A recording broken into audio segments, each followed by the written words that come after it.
196. The small, dark green sword in his palm was named 15.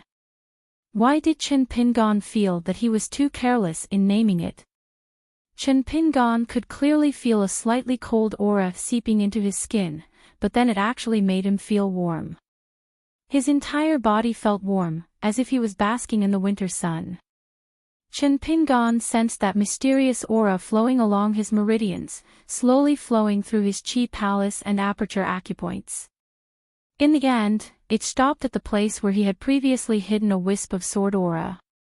It flew into it and leisurely circled around the spacious mansion, resonating with the other aperture acupoint where the silver sword embryo was resting. Old Yang blew out a smoke ring and nodded. This is beyond my expectations. This sword can be considered to be fated with you. Originally, it shouldn't have gone so smoothly. I was thinking of helping you to the end and first subduing this flying sword in one of your aperture acupoints. Afterwards, you'll have to rely on your perseverance to make it obey your orders. The old man used his supernatural powers and saw the unusually docile and peaceful flying sword in Chen Pingan's chi palace. He hesitated for a moment and asked, I really don't know, so I'll ask you 2 questions. It's up to you whether you're willing to answer or not. Chen Pingan, you've been practicing martial arts for so long, but you only have 1 foot on the threshold of the 3rd realm. Are you anxious? When you practice martial arts, do you have any thoughts that have supported you to this day? Chen Pingan answered honestly, I am anxious, but I know that it's useless to be anxious. Because it's like burning porcelain, the more anxious you are, the more mistakes you will make. So I don't think too much about it. Sometimes, I really can't stop my thoughts, so I let my mind go blank and follow my instincts. Or I choose a place with a wide view and practice the sword furnace. If that still doesn't work, I will read and practice writing. If that still doesn't work, I have no choice but to let my thoughts run wild. For example, I think about how much money I have right now. At this point, Chen Pingan was somewhat embarrassed. Old Yang's expression remained the same. Continue with the 2nd question. Chen Pingan instinctively straightened his back. He didn't intend to conceal it, and he didn't want to conceal it at all. He was like a poor man who was showing off the most valuable thing in his house, and he was filled with unreasonable confidence. I fought with someone at Embroidery River, and I became even more certain of one thing. When I feel that I'm right, then no matter who my opponent is, I can be extremely fast every time I punch. Every next time, it will only be faster. Old Yang asked, soon. Even if I give you 10,000 punches, 100,000 punches, can you even touch the corner of my clothes? Chen Pingan was not discouraged at all. He naturally blurted out, I'll follow myself first. When I feel that I have a clear conscience, I'll follow others. Old Yang nodded. You're right to think that way. Ma Kuxuan, who also came from a small town, was at the peak of a different path.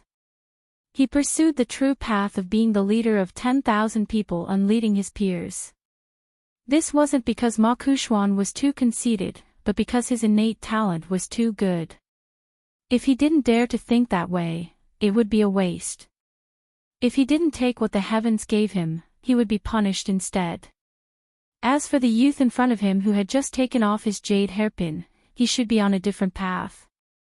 At first glance, he was inconspicuous, but he was still inconspicuous.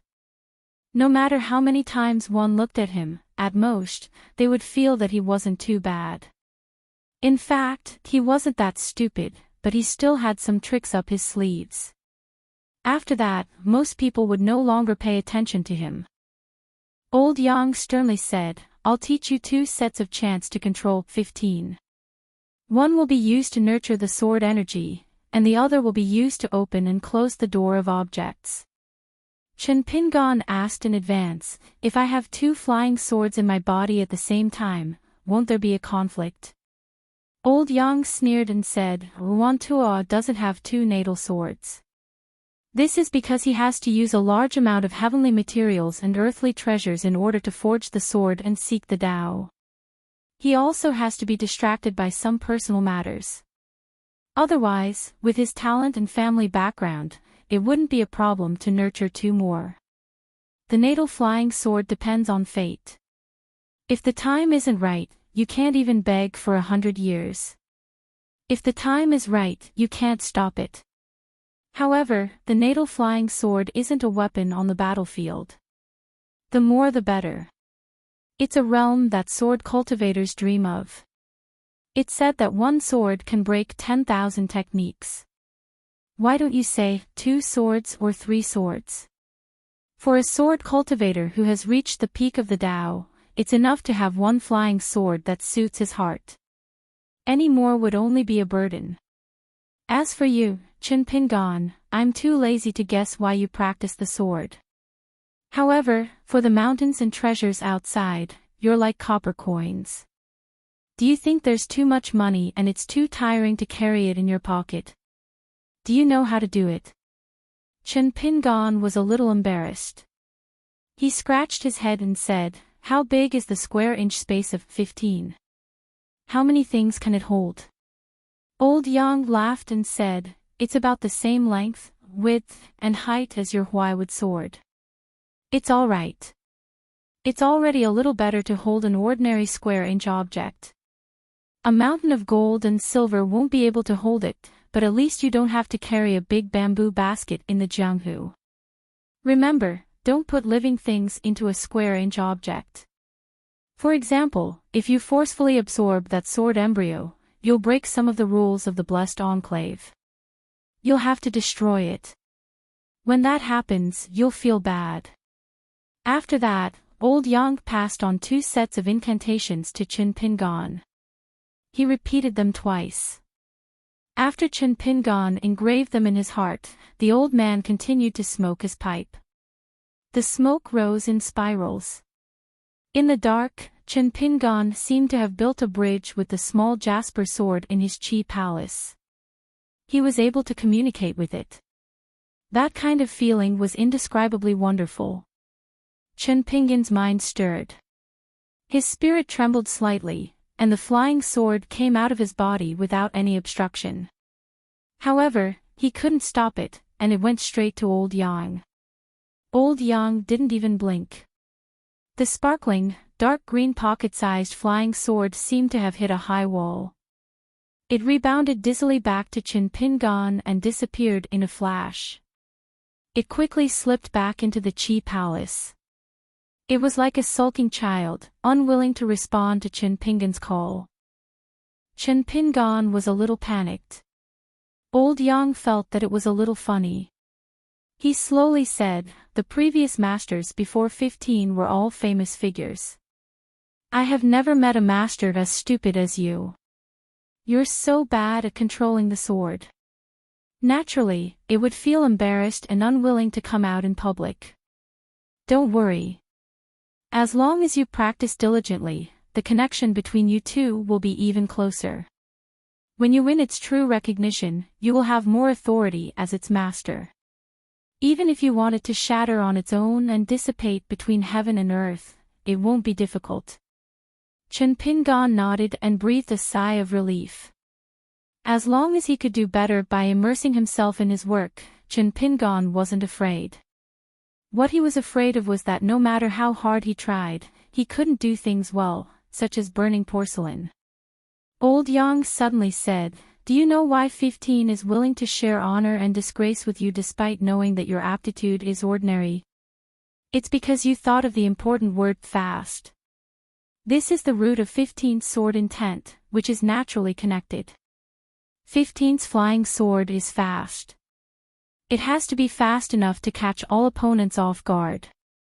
It has to take the initiative and be invincible." Qin Pingan suddenly understood. At the same time, he thought of the sword embryo that was originally called Little Fingdu. The reason why it clashed with him was probably because he had yet to comprehend its sword intent. Old Yang waved his hand, "Don't move around too much. Just quietly wait for Wan Fei's news." Chen Pingon wanted to say something but hesitated. The old man said in annoyance, "New Year's gift. Let's not talk about whether or not I'm willing to make an exception and accept it. Do you have anything that I'm interested in? Taking a step back, even if there's something that I like, are you willing to give it to me? Go go go, once you're done with your business, hurry back to Luopa Mountain. As for your belongings at the blacksmith shop, I'll get someone to bring them to you. It's too eye-catching for you to appear near the sword furnace. It's not suitable." Chen Pingon knew the old man's temper. Without any hesitation, he got up and left the Yang family medicine shop. But just as he stepped out of the medicine shop, Chen Pingon couldn't help but turn back. After passing through the side room, he saw the old man who was sitting there smoking. Chen Pingon bowed to the old man. Old Yang accepted it calmly. After Chen Pingon left again, the old man tapped on the yellowed bamboo pipe, his thoughts flowing. In the long years, the old man had secretly done countless transactions. Even now, he still didn't think highly of the young man. Some people really had a good life, so good that it could be described as a flood of good fortune. Often, it would continue to be good, until one day, when bad luck came, the mountains would collapse and the earth would split. But if one's life was hard, it would still be difficult to stand out. Up and down, down and up. If one really wanted to go high, it would be very difficult. It was very easy to be pulled away by those proud sons of heaven, and could only eat dust behind others. Chen Pingon was like a weed beside a field of crops under the old man's eyes. In the wind and rain, it was pressed down time and time again, struggling at death's door. Perhaps a dog didn't even like to go near it, but every time the spring breeze blew, it would be a new year. Therefore, old Yang was willing to take advantage of the situation. There was no harm in betting on this young man that he didn't think highly of. A small gamble was fun, and if he lost, it wouldn't hurt him. If he won, it would be an extra surprise. If one's life was good, one had to do it in one go. If one's life was hard, there would be more strength. But old Yang knew the direction of the general trend. In the era of great competition, the 100 schools of thought would contend, and heroes would rise together. It would be a great year for geniuses to emerge, and it would be a once-in-1,000 years occurrence. On the road of cultivation, one step slower and slower. It would be very difficult for you, Chen Pingon, to stand out. Chen Pingon walked along a side street and muttered to himself, 15, I'm sorry for making you lose face. In the future, I'll definitely work hard to practice the sword control incantation, and strive not to make a fool of myself like today. Chen Pingon was indeed somewhat guilty. When others showed him kindness, Chen Pingon would feel uneasy if he couldn't do anything about it. The emerald flying sword in the Qi residence jumped slightly, as if its mood had improved in an instant. It forgave Chen Pingon for his previous laughable clumsy sword control. Chen Pingon couldn't help but smile, thinking of the irascible Qi. They were both natal flying swords, but 15 was much gentler. In the end, just as Chen Pingon had such a thought, the sword embryo Qi began to leave its nest. It was so painful that Chen Pingon bent over and stood in place, unable to take a single step. 15 sensed that something was amiss and flew out of the Qi residence. It flew all the way, quickly passing through numerous passes, and finally arrived at Qi's door. It hovered in the air, gently spinning, as if hesitating whether to pay a visit. Chen Pingon couldn't move normally, so he could only move with difficulty and sit on the steps at the intersection of the streets. Probably attracted by flying sword 15, the sword embryo Qi let go of Chen Pingon. The two natal flying swords, which had met the wrong person, each hovered outside the Qi residence's door.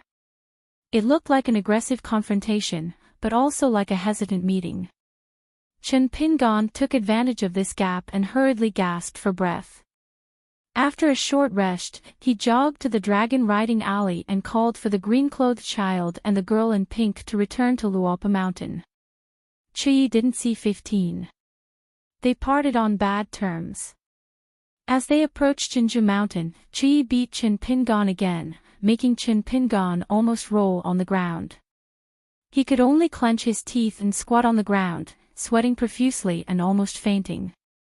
Qin Pingan could only desperately circulate the 18 stops breathing technique.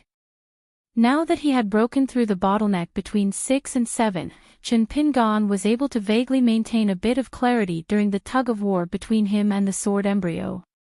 However, the price he had to pay for this was that he could clearly feel the immense pain brought about by the shaking of his spirit. This kind of torture was no less painful than the pain of being skinned and the pain of being cut into pieces. 15 was eager to make a move, but he still didn't leave his resting place. It seemed that before he made up his mind, he still intended to watch the fire burn on the other side of the river. By the time Chu-yi had contentedly regained his calm, Qin Pingan had just been fished out of the water. He continued on his way, stumbling as he walked. However, even Qin Pingan did not realize that the formless fist intent flowing through his body had become even more solid and vigorous.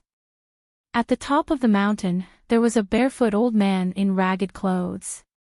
His vision was muddy, and he was running around like a headless fly, stumbling and constantly repeating, "Where is Mr. Quan? Where is Mr. Quan?"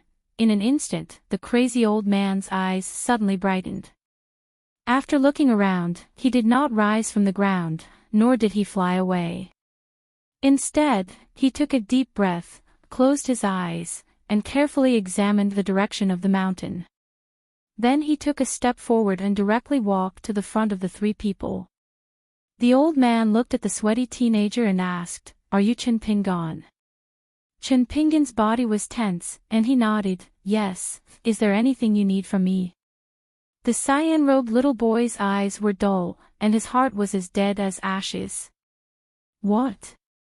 After leaving the small town, he thought that he could fly freely in the sky, and then walking on the desolate path in the mountain, he began to encounter immortals and monsters who could kill him with one punch. The old man's expression seemed to be burning, and he hurriedly asked, "I am Cui Dong. I am Cui Dong's grandfather. Are you his teacher now?" Qin Pingan was stunned for a moment, and became more cautious, sort of. The old man spoke very quickly, "How is he now? Will he be bullied?" Qin Pingan thought for a moment, and it was difficult to answer this question. Because the young imperial tutor, Cui Dong, or rather, Cui Dong who went to Cliff Academy, did not have a good time during that long trip. Qin Pingan did not want to lie to this down-and-out old man who called himself Cui Dong's grandfather, but he did not dare to speak the truth. Subconsciously, Qin Pingan felt that the old man in front of him had a very similar aura to the mountain-moving ape from Jingyang Mountain. However, the only difference was the difference in their cultivation levels. As for that mountain-moving ape, it was higher, but the old man in front of him was higher. Qin Pingan's cultivation level was too low, and he could not see through the old man at all. The old man only frowned, and Qin Pingan and the two little fellows felt a suffocating pressure. The old man snorted coldly, "Although you are my grandson's teacher, and I should respect you, how can a pure martial artist who has not even reached the third realm be my grandson's teacher? In the future, when my grandson encounters trouble, as his teacher, are you going to be helpless and watch from afar?" "No, absolutely not." The sloppy old man's gaze was as sharp as a knife as he stared fixedly at Qin Pingan. "Take me to a place that you think is safe, and I will help you." Without waiting for Qin Pingan to nod or shake his head, the old man stood beside Qin Pingan and grabbed Qin Pingan's shoulder with his 5 fingers like hooks. "Speak quickly. Time waits for no one. I will be awake for at most 5 minutes. Don't waste time." Qin Pingan was confused. However, the old man's casual grip not only caused Qin Pingan's heart to ache, but even the 2 flying swords, Chuyi and Shiwu, buzzed and whined incessantly. After all, the power they could exert was closely related to Chinpingan's cultivation level. Therefore, they could not go out and stop the old man's aggression. The little boy in green and the girl in pink did not dare to move. It was not that they did not want to, but that they could not. Legend has it that pure martial artists who reached the top, such as the peak of the ninth realm, condensed their aura and released it like a torrent of sword energy. They were unstoppable. Just a shout of anger could shatter the enemy's courage. It was not rare to see such a feat in the martial world or on the battlefield. The old man shouted angrily, "Speak quickly. If you dilly-dally again, I don't care if you are my grandson's teacher. I will break your limbs with one punch." Chinpingan's eyes were resolute. He gritted his teeth and circulated his chi, ready to fight to the death and fight for a chance of survival. The old man looked at him and laughed loudly. He let go of the young man's shoulder and took a step back. He laughed loudly and said, "Little child, you have some skills. Not bad, not bad. You are good material. If you were to fall into the hands of some *T martial arts master, no matter how much effort they put into carving you, you would not be able to achieve anything. However, I am different." Wei Pai, dressed in white, appeared on the mountain path like an immortal. After a moment of silence, he smiled at Chinpingan and said, "Why don't you bring this old gentleman to the bamboo house? If you agree, I will lead the way." The old man looked at Wei Pai and said, "Oh, I haven't seen such a dog-like mountain god in a long time. Interesting, interesting. When this old man recovers some strength, if there is a chance, I will definitely look for you to exchange pointers." Wei Pai smiled and said, "Old gentleman, don't look for me to exchange pointers. You should focus on polishing the martial arts of your grandson's teacher. I think he will be busy enough." The old man's face was full of sarcasm and he said, "Cut the crap. Take me to Chinpingan's territory. It is called Luopa Mountain. I know a place suitable for sharpening swords there. Lead the way." Wei Pai was not annoyed by the old man's imposing manner. He nodded with a smile and snapped his fingers. The mountains and rivers reversed and a group of people instantly appeared outside the bamboo house on Luopa Mountain. Chinpingan looked at Wei Pai and the latter nodded gently. The old man grabbed him by the shoulder and lightly leapt to the second floor.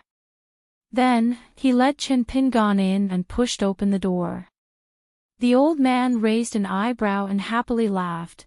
"Good place, this is really a good place. You can stay awake for at least 2 hours a day. It really doesn't lose out to the heavenly paradise at all. You finally have the bearing of a gentleman in my family." The old man took several steps back and said, "Chinpingan, can you endure hardships?" Chinpingan, who had been baffled from beginning to end, subconsciously nodded and said, "I can eat." The old man asked again, "Can you endure great hardships?" Chinpingan didn't dare to answer this question. The old man was a bit unhappy. He cursed, "You're like a little girl. Fine, fine, no, no, no, it's not a big deal. It's too unpleasant." If it were anyone else, this old man really wouldn't be willing to serve them. Chinpingan silently told himself that this old man's brain wasn't very bright. He didn't need to take it to heart and just let him say whatever he wanted. The old man took a step forward and assumed a simple boxing stance with one fist in the air and the other fist close to his chest. It was simple, but in an instant, it became astonishing. The old man said in a deep voice, "One can only be a man if he eats hard. Us martial artists, if we want to go forward, before we reach the top, we have to be a wild dog on the side of the road. You have to tell yourself that if you want to live happily, you have to compete with the heavens and earth. Compete with bullshit immortals. Compete with martial artists of the same generation. In the end, you still have to compete with yourself. Fight for that one breath. When you spit out this breath, you have to make the heavens and earth change color. You have to make the immortals kneel and kowtow. You have to make all the martial artists in the world feel that you're the heavens.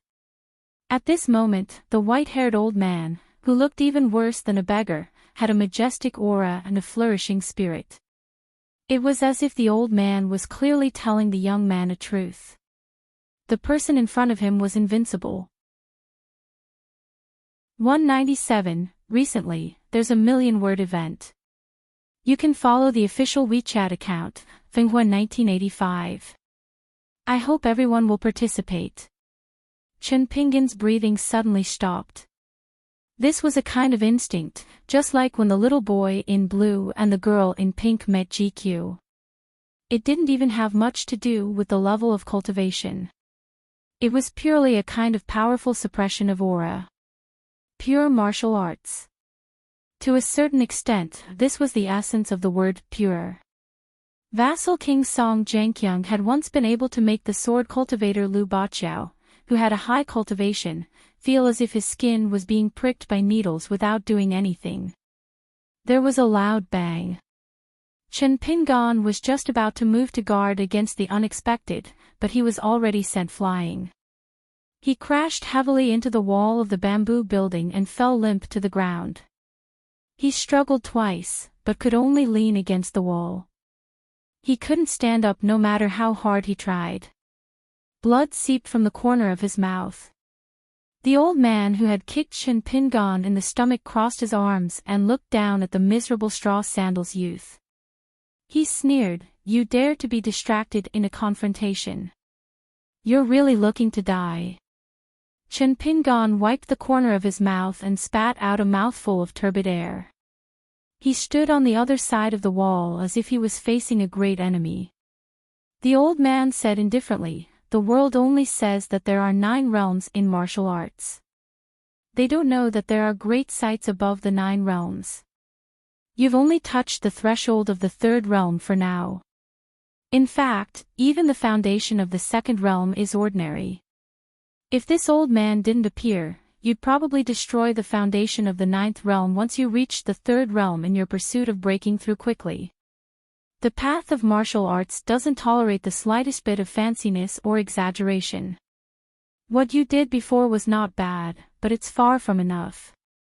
Because your dispersing of qi in the 1st realm was very bad." Chen Pinggan's breathing gradually smoothed out. In the end, he was a youth who had never slacked off in tempering his body. His foundation was very good. It had to be known that the ordinary and not bad from the old man's mouth were very high evaluations. If a secular martial artist like Zhu he could receive such an evaluation, he would probably be moved to tears on the spot. Chen Pinggan still hadn't understood all these twists and turns. He only said in a trembling voice, "I've learned a lot." As the old man took a step forward, the entire bamboo building shook slightly. The invisible characters that Li Shixing had drawn on the green bamboo slightly appeared and flowed with an imperceptible pure radiance, just like the scene when the moonlight bottle poured on the water of the stream. It was especially moving. The old man's thoughts moved, but he did not care about these things. He stared at Chen Pinggan and said, "The mud embryo stage is to find the breath of Xiantian Qi and build the framework of martial arts. Qi is the pillar, Qi is the high wall." However, before he could do it, he had to disperse the Qi thoroughly. He had to get rid of all the filthy Qi and even the spiritual Qi of heaven and earth. Pure martial arts. What was the meaning of purity? It was pure and unadulterated, to compete with the world. Don't learn from those Qi refinement warriors on the mountain. They are sneaky and sneaky. In the end, they are just watchdogs who have to obey the orders of others.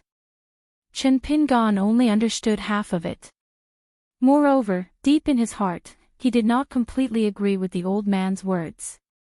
The old man's lips curled up and he sneered, "The 2nd stage is commonly known as the wood embryo stage. I think it's better to call it the mountain splitting stage. Immortals on the mountain and immortals on the mountain." Less nonsense, little girl. How did your family produce such a coward like you? Don't you have a handle in your pants? Your parents must be cowards, right? Chen Pingan's anger rose spontaneously. People who seem to be kind and soft-hearted must have a heart as hard as iron. In the midst of suffering, they stubbornly supported that seemingly foolish kindness. The youth from Clay Bottle Alley was like that. He had traveled thousands of miles, practicing martial arts day and night without rest. Chen Pingan took a step forward, and in an instant, exploded with astonishing speed. He arrived in front of the old man, and his right fist landed on the old man's forehead. It seemed like one punch, but in the end, two bangs sounded. In an instant, Chen Pingan retreated a few steps, his arms drooping, and then he retreated again and again. It turned out that after the first punch landed on the old man's forehead, the huge rebound caused Chen Pingan's left arm to ache. However, at the same time, his ruthless strength burst forth, and an even stronger left fist followed, landing on the old man's head. Unfortunately, after two punches, the old man did not move an inch. He yawned, looking bored and hateful. Looking at the embarrassed youth not far away, the old man mocked, "Your full-strength punch is just scratching an itch. Am I your wife, or are you my wife?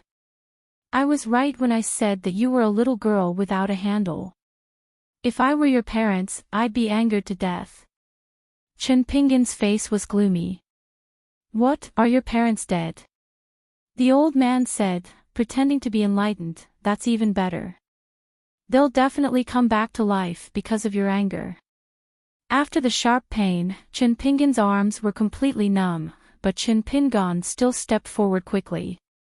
This time, he jumped high, twisted his waist, and hit the old man's left head with a whip kick. Except for a dull sound, the old man was still fine.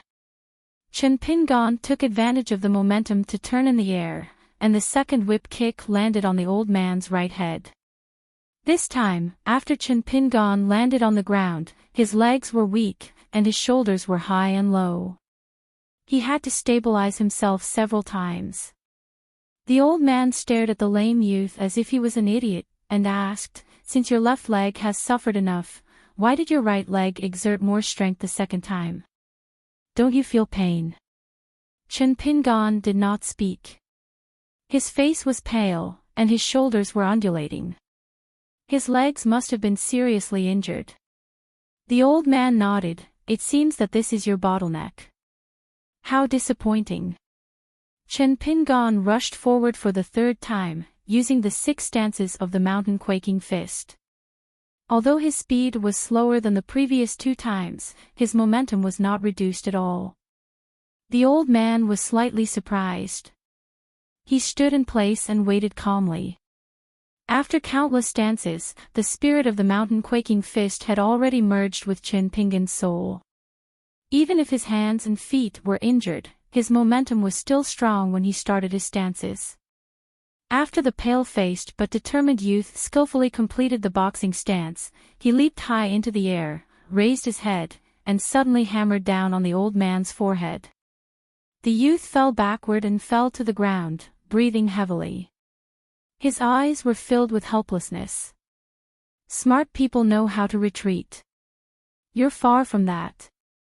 But not smart, that's right. If you want to be a pure martial artist, you don't need to be too smart.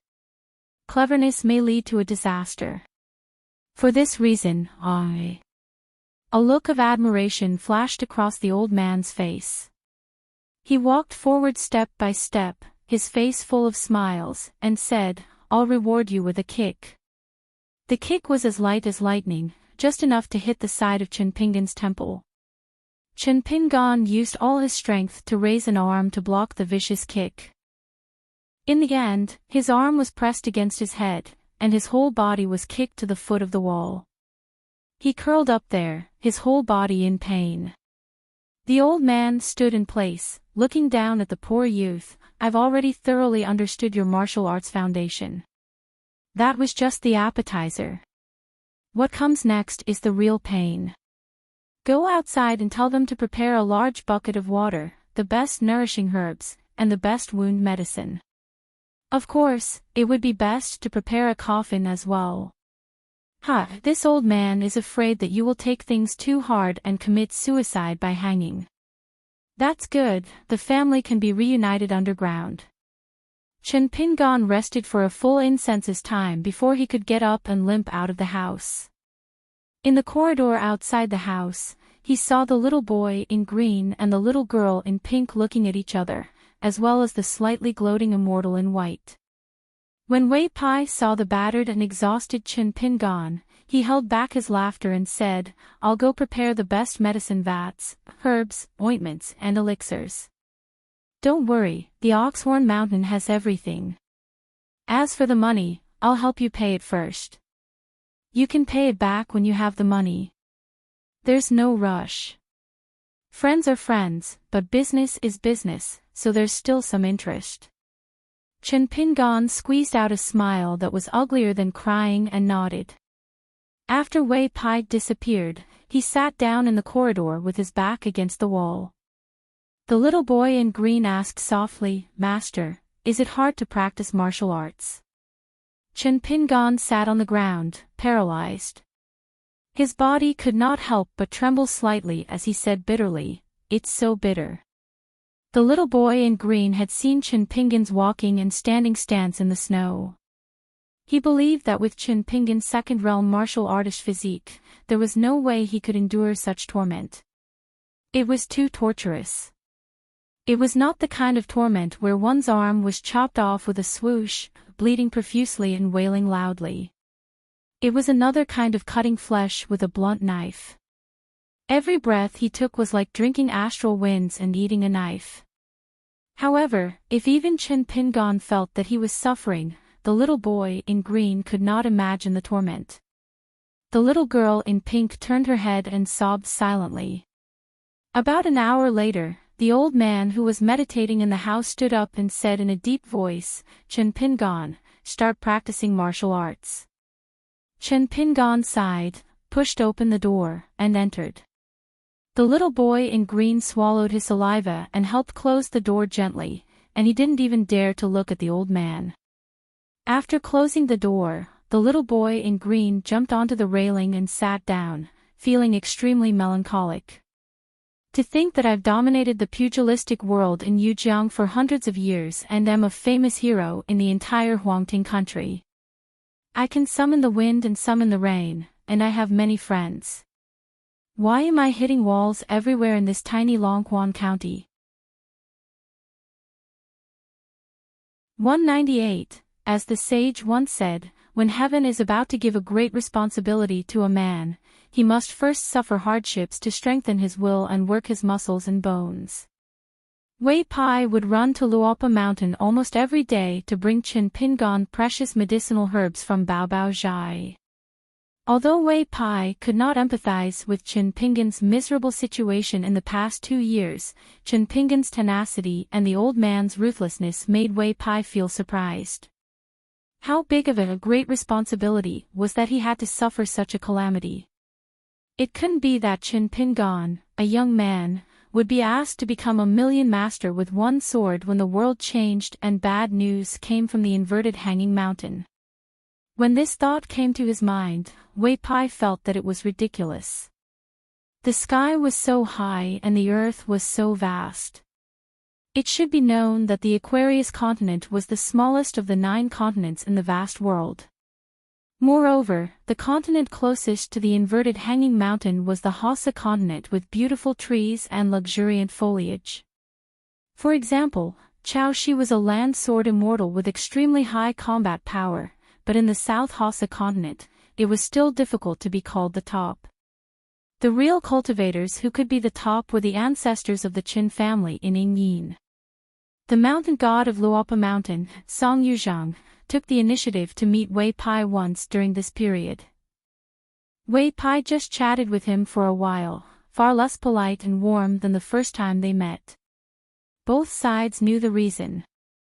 Song Yuzhang wanted to be a loyal minister and had to be foolishly loyal. Everything was for the benefit of Dolly. When they were in the mountain god temple at the peak of the mountain, Song Yuzhang talked about Qin Pingan directly even in front of Wei Pai. Wei Pai was not a clay bodhisattva without any anger, so they parted on bad terms.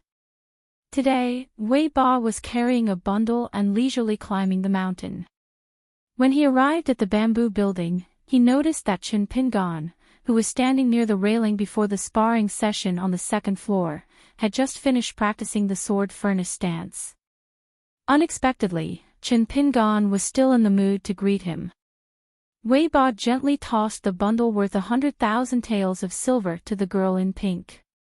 He glanced at the little boy in green who was sitting cross-legged on the edge of the cliff and lightly jogged up to the second floor, making a series of thumping sounds. He did not seem like the righteous deity of Beiyue who was about to receive the golden edict, but more like a waiter. Although Qin Pingan was about to rush to the execution ground, he still smiled and said, "Thank you for your hard work, immortal Master Wei. It's not hard at all. It's just a few steps.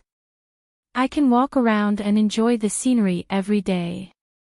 Besides, I'm a mountain god and have the responsibility of patrolling." Wei Pai leaned his elbow against the railing and turned to look at the young man.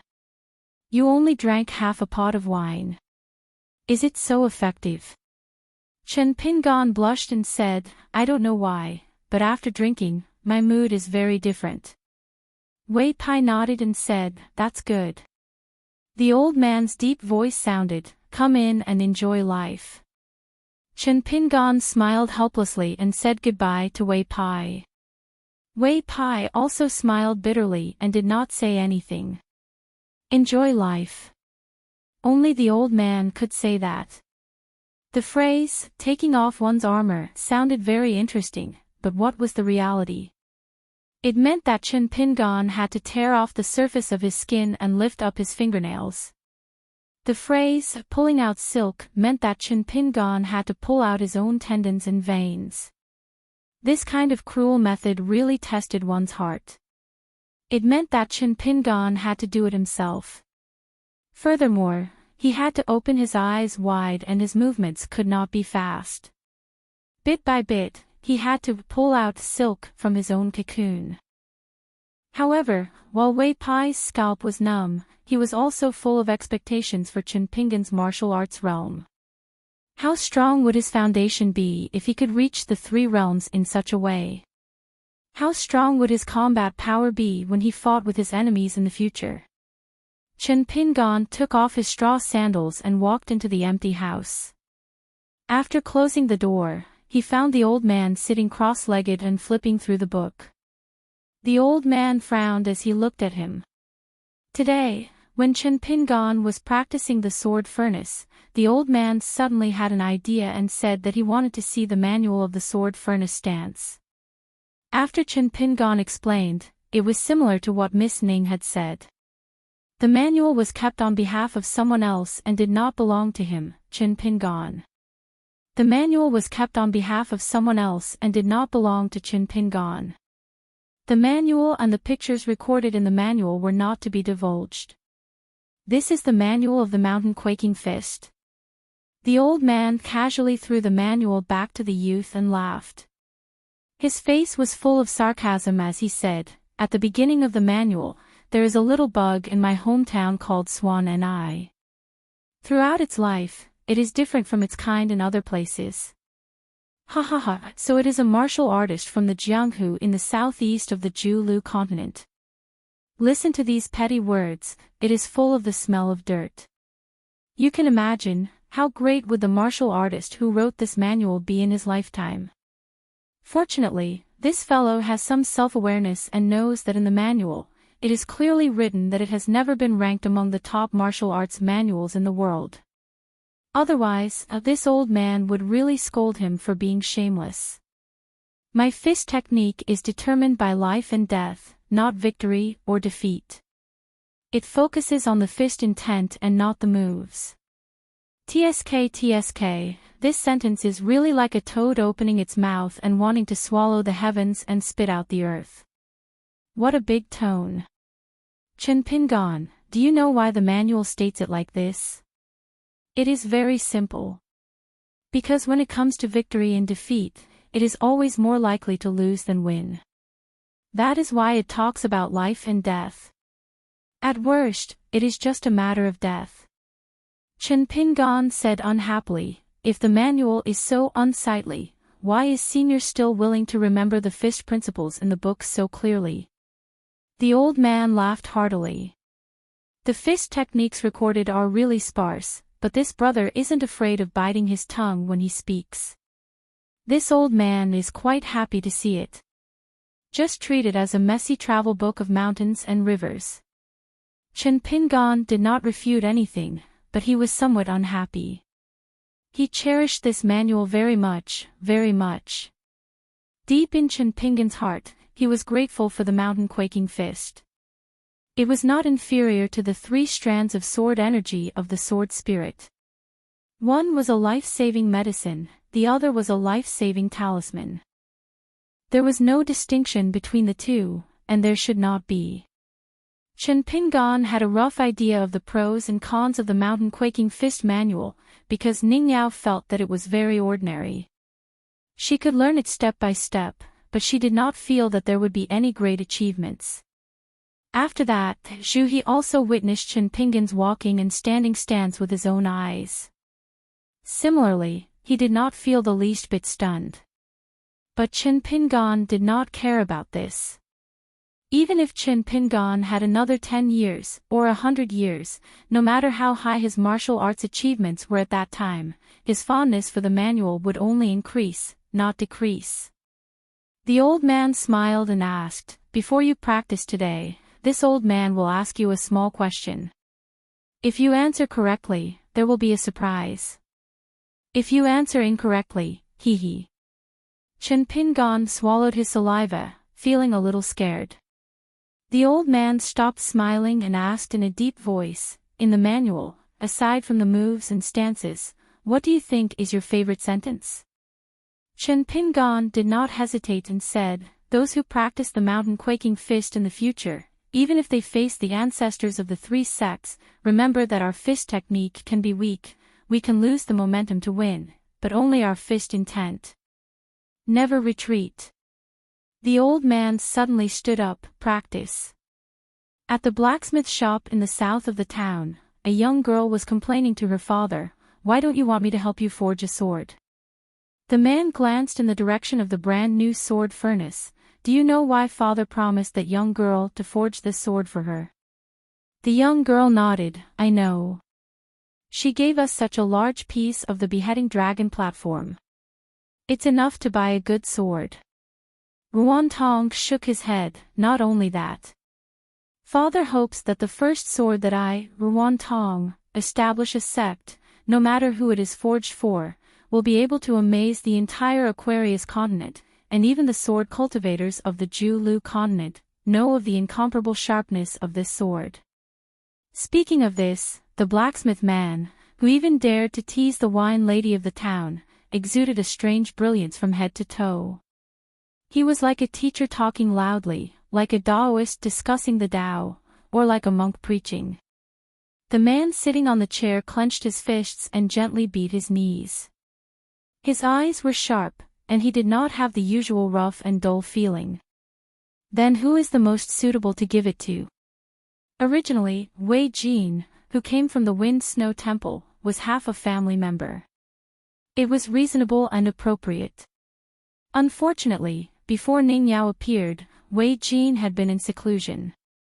Since Ning Yao took the initiative to request to forge a sword and even took out the beheading dragon platform, of course, I will not refuse. After passing through the inverted mountain, it will be even more amazing than the holy lands of sword cultivators in the Julu continent. It will be able to win the attention of sword cultivators in the world. The existence of the inverted mountain was known as the world's largest mountain seal. It was originally a small seal, but after it fell from the sky, it became a towering mountain. This was obviously to disgust the scholarly saints. The second disciple of the Tao ancestor of the Tao court, who was elsewhere in the world, not only hammered such a nail into the vast world, but also required all chi cultivators from various continents who passed through the inverted mountain to go to the Great Wall of Sword Chi to sign a mountain alliance. Ordinary people did not know about the existence of the inverted mountain and the Great Wall of Sword Chi. After all, it was almost at the edge of the vast world. For example, the ordinary mountain sects in the Aquarius continent were located in a remote corner, and they would never hear of these two names in their lives. Now, it's just who he likes, the heavens do not care. Ruan Ting was startled, you know he likes Ning Yao. Ruan Xiu's eyes opened wide, I'm not blind, and father, you know that I can see through people's hearts, so I knew long ago. Ruan Qiong was so angry that he could not say a word. He wished that he could walk to Luopa Mountain Bamboo Loft, and punch that clay bottle Ali's bumpkin to death. No one bullied their own daughter like that. Ruan Xiu suddenly laughed, Father, don't tell me you think that I like Chen Pingan. Yes, the like I'm talking about, is the kind of like between a man and a woman. Ruan Ting was confused, although he was feeling guilty. He still pretended to be relaxed, and said stubbornly, how can you like that brat? It has nothing to do with your social status. Father is also a poor brat from a poor family. I don't need to say much, but Chen Pingan's looks, talent, personality, and temper, father really does not like him. How can he be worthy of my Xiu? Ruan Xiu replied with an oh, both of her arms stretched out, her fingers interlaced, and looked into the distance. So father, you don't like him. A dignified military saint, was almost angered to death by his own daughter's words. Ruan Ting braced himself and asked, then what about you, Xiu? Ruan Xiu's answer seemed to be somewhat irrelevant, and also seemed to be avoiding the important and dwelling on the trivial. Chen Pingan will only like one girl, I know that better than anyone. When she said this, the girl smiled happily. This made Ruan Ting somewhat confused. He did not know what Xiu was thinking. After all, he was not Xiu's mother. These matters of love, as a man, it was not good for him to get to the bottom of it. Ruan Xiu narrowed her watery eyes, giggling, the peach blossom cake is really delicious. Ruan Ting suddenly stood up and said sullenly, Father will go to the small town to buy it for you. Ruan Xiu said weakly, okay. Ruan Ting was angry as he walked. That damn Chen Pingan, he caused my Xiu to be gluttonous for half a year, not eating any snacks. My daughter has lost weight. Regarding the matter of Saint Ruan Ting opening the furnace to forge a sword, those monsters and wild cultivators who entered the territory last year had been secretly informed, whether they were willing or not, they all rushed to the mountains in the west. As for whether they could successfully enter the mountains and use the luck of the mountains and rivers to resist the sword intent emitted by the sword furnace, it still depended on the attitude of those forces on the mountains. Therefore, most of the monsters who came to take root here did not look good. Some of the monsters who did not take this matter seriously thought that their cultivation was profound. How would they be frightened by the forging of a sword far away by the Dragon Whisker River, so they insisted on staying in their newly purchased houses in the small town. The local officials from the county government and the local government did not force them, they just handed the list to the Dolly spies in the territory. The mystery of the Great Tao was that Ruan Ting's sword forging this time was quite strange. He claimed that it would only have a great impact on the monster race, and would not affect the chi cultivators of the human race. Even the relatively weak mortals in the marketplace would not be affected by the aftertaste of Ruan Ting's sword forging. No wonder there was an old saying at the foot of the mountain of the immortals, if you don't enter the mountain, you won't enjoy great fortune, but at the same time, you can save a lot of troubles. For example, in the case of Lizhu Cave, Saint Qi Jingchen, Li Huai, the old ancestor of the Li family, and all the ordinary Qi cultivators were actually suffering, but the ordinary people were not aware of it at all. Then, nearly 100 wild cultivators who hid in the marketplace of the small town had several conflicts on the way to the mountain. If they did not agree with each other, they would fight to the death. The Dolly imperial court did not intervene. As long as the two sides fought and did not destroy the feng shui of the mountain, they all turned a blind eye. However, a sixth-level monster who did not want to move in the small town had a dispute with the county magistrate who went to report to him. It was so fierce that it punched the magistrate until he vomited blood. It also injured a secretary Wu who accompanied the magistrate.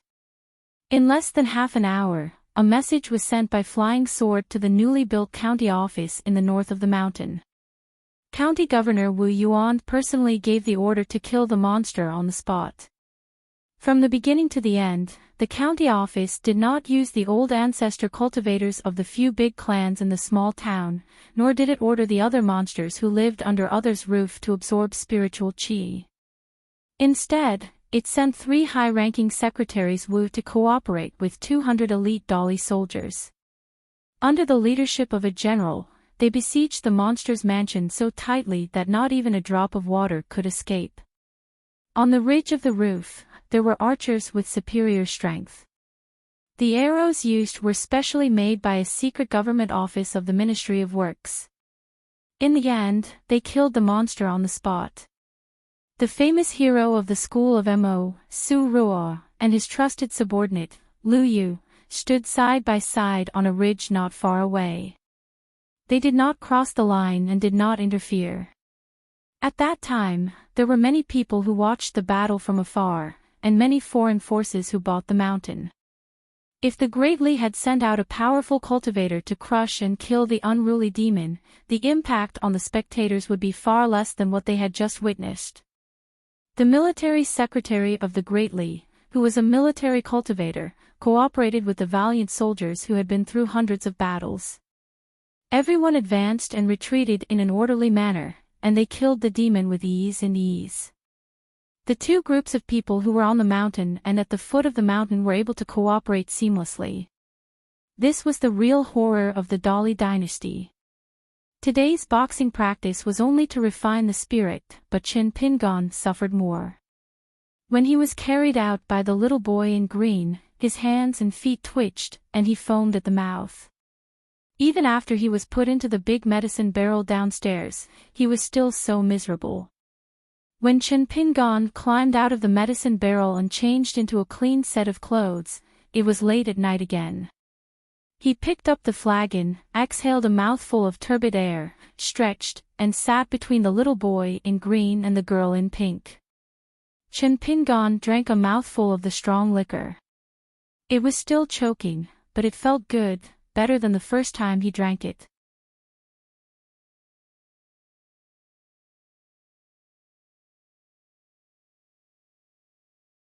You will still be unhappy in the future.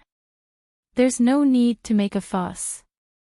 Your personality is more straightforward than smart. It's good for you to learn the sword.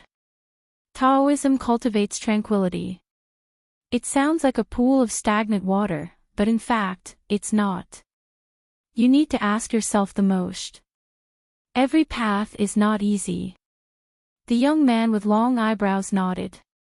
Xiesher looked at his slightly young face and sighed in his heart. Troubled times were coming, and heroes were fighting for supremacy. It was destined to be exciting, but there would also be many helpless parting of life and death. Xiesher waved his hand, indicating that the young man could leave. The pair of incense sticks jumped back to the plaque and stayed there, leaning against each other and whispering. Xiesher closed his eyes and rested. He was in a trance. After Chao Shi left the peach leaf alley, he strolled casually. He walked in the streets and alleys. Outsiders didn't know his prominent identity, but Chao Shi could chat with anyone. If it weren't for the fact that all the treasures in Lizhu Cave had been plundered, Chao Shi would have turned the town upside down. Chao Shi hated it. He was angry that the Dali dynasty forced people to buy and sell treasures. According to the secret letter of Dali Chao's descendants, Dali's trip to collect treasures was really fruitful. Even Chao Shi, who had high personal ability, was a little envious. In the dragon-slaying battle, the sages of the 3 religions and hundreds of families fought a bloody battle here. They fought fiercely and the corpses fell like snow. Then, the four sages descended from the sky and drew a circle. All the treasures were left in the small cave. Once every 60 years, the door was opened to welcome guests. Everyone relied on their own ability to enter the cave. They relied on their eyesight to pick up the treasures. Most of them were lucky enough to go out and suddenly improve their level. Chao Shi hesitated for a moment and said to himself, "Children and grandchildren have their own fortune. If I don't remind them, I think it's dangerous." When he arrived at the construction supervisor's office, the gatekeeper had poor eyesight and was not qualified to know about the Chao family's affairs and the mountain's affairs. He aggressively blocked Chao Shi outside the door. Chao Shi was not angry. He stood outside the office with a smile and chatted with the gatekeeper. After a while, they became quite friendly. In the end, Chao Jun, who had moved out of the Chao clan's ancestral home to temporarily stay here, noticed the abnormality and warned the construction supervisor, Chao Mao. The eldest grandson of the Chao clan, who was the pillar of the country, was so frightened that he immediately ran to the gate. When he saw the old ancestor that he had been thinking about day and night, he fell to the ground without a word and kowtowed repeatedly. The gatekeeper was scared out of his wits. Countless monsters passing by had died in her hands. The Dragon Whisker River was the swimming section of the Tiefu River, and of course, it belonged to the waters of the Tiefu River. Therefore, it was natural for Yang Hua to patrol the river. However, after Yang Hua was promoted to a river deity, she had never climbed the waterfall at the boundary of the river. Today was the first time.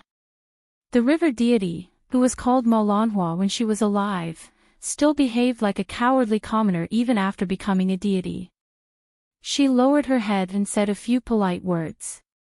When she raised her head again, Yang Hua had already swam more than 10 miles away. The woman was furious. She felt that this young woman did not know how to behave properly. Even if she was her superior, she did not even greet her. She was too rude. Therefore, the woman began to feel sorry for herself again, thinking that she was being bullied. In the end, the woman was afraid that her grandson would be treated the same way outside. The woman covered her chest with one hand and wiped her tears with the other.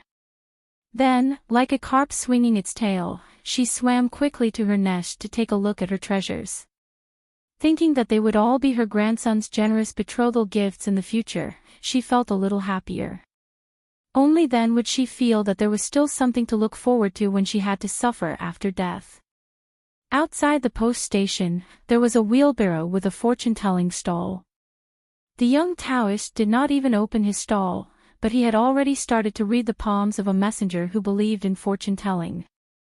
In the eyes of the staff of other post stations, it was a nonsense and a chick pecking at rice. It was extremely funny. In the end, the young Taoist did not take the messenger's copper coins. In fact, the messenger did not want to spend money. Fortunately, the Taoist was very tactful and only asked for a bowl of hot water. He stood beside the wheelbarrow and gulped down the water happily. The young Taoist wiped his mouth and waved goodbye to the post station with a bright smile. He continued to push the wheelbarrow forward. Over at the post station, someone rubbed his eyes hard. Why did a woman dressed like a Taoist nun appear behind the fortune-telling swindler out of thin air? The beautiful Taoist nun asked gently, "Young martial uncle, you said that you are not the best at fortune-telling and chess. Then who is the best?" The Taoist named Lu Chen smiled and said, "Your real young martial uncle, my senior martial brother. In the future, one of them will be good at chess and will win against that devil in White Emperor City. The other will be good at fortune-telling and will make. Sigh, let's not talk about this. It hurts feelings." In short, this senior martial brother of 1 + 1 is still 1, and another +1 is still 1, has always been the best at me. The Taoist nun was none other than He Xiaoyang, who was abducted by Lu Chen from the Divine Grandeur sect. She was the heartless woman who made Wei Jin of the Wind Snow Temple drink jugs of heartbreaking wine. In fact, she had once represented the orthodoxy of the Aquarius continent with Jin Tong as the Jade Maiden to retrieve the magic treasure left behind by the Patriarch in the Black Pearl Grotto heaven. When they left, they did not succeed in bringing Ma Kuxuan away. Instead, she obtained a beautiful snake gall stone. It could not be helped. Her fortune was so profound that she was the center of attention of the entire continent.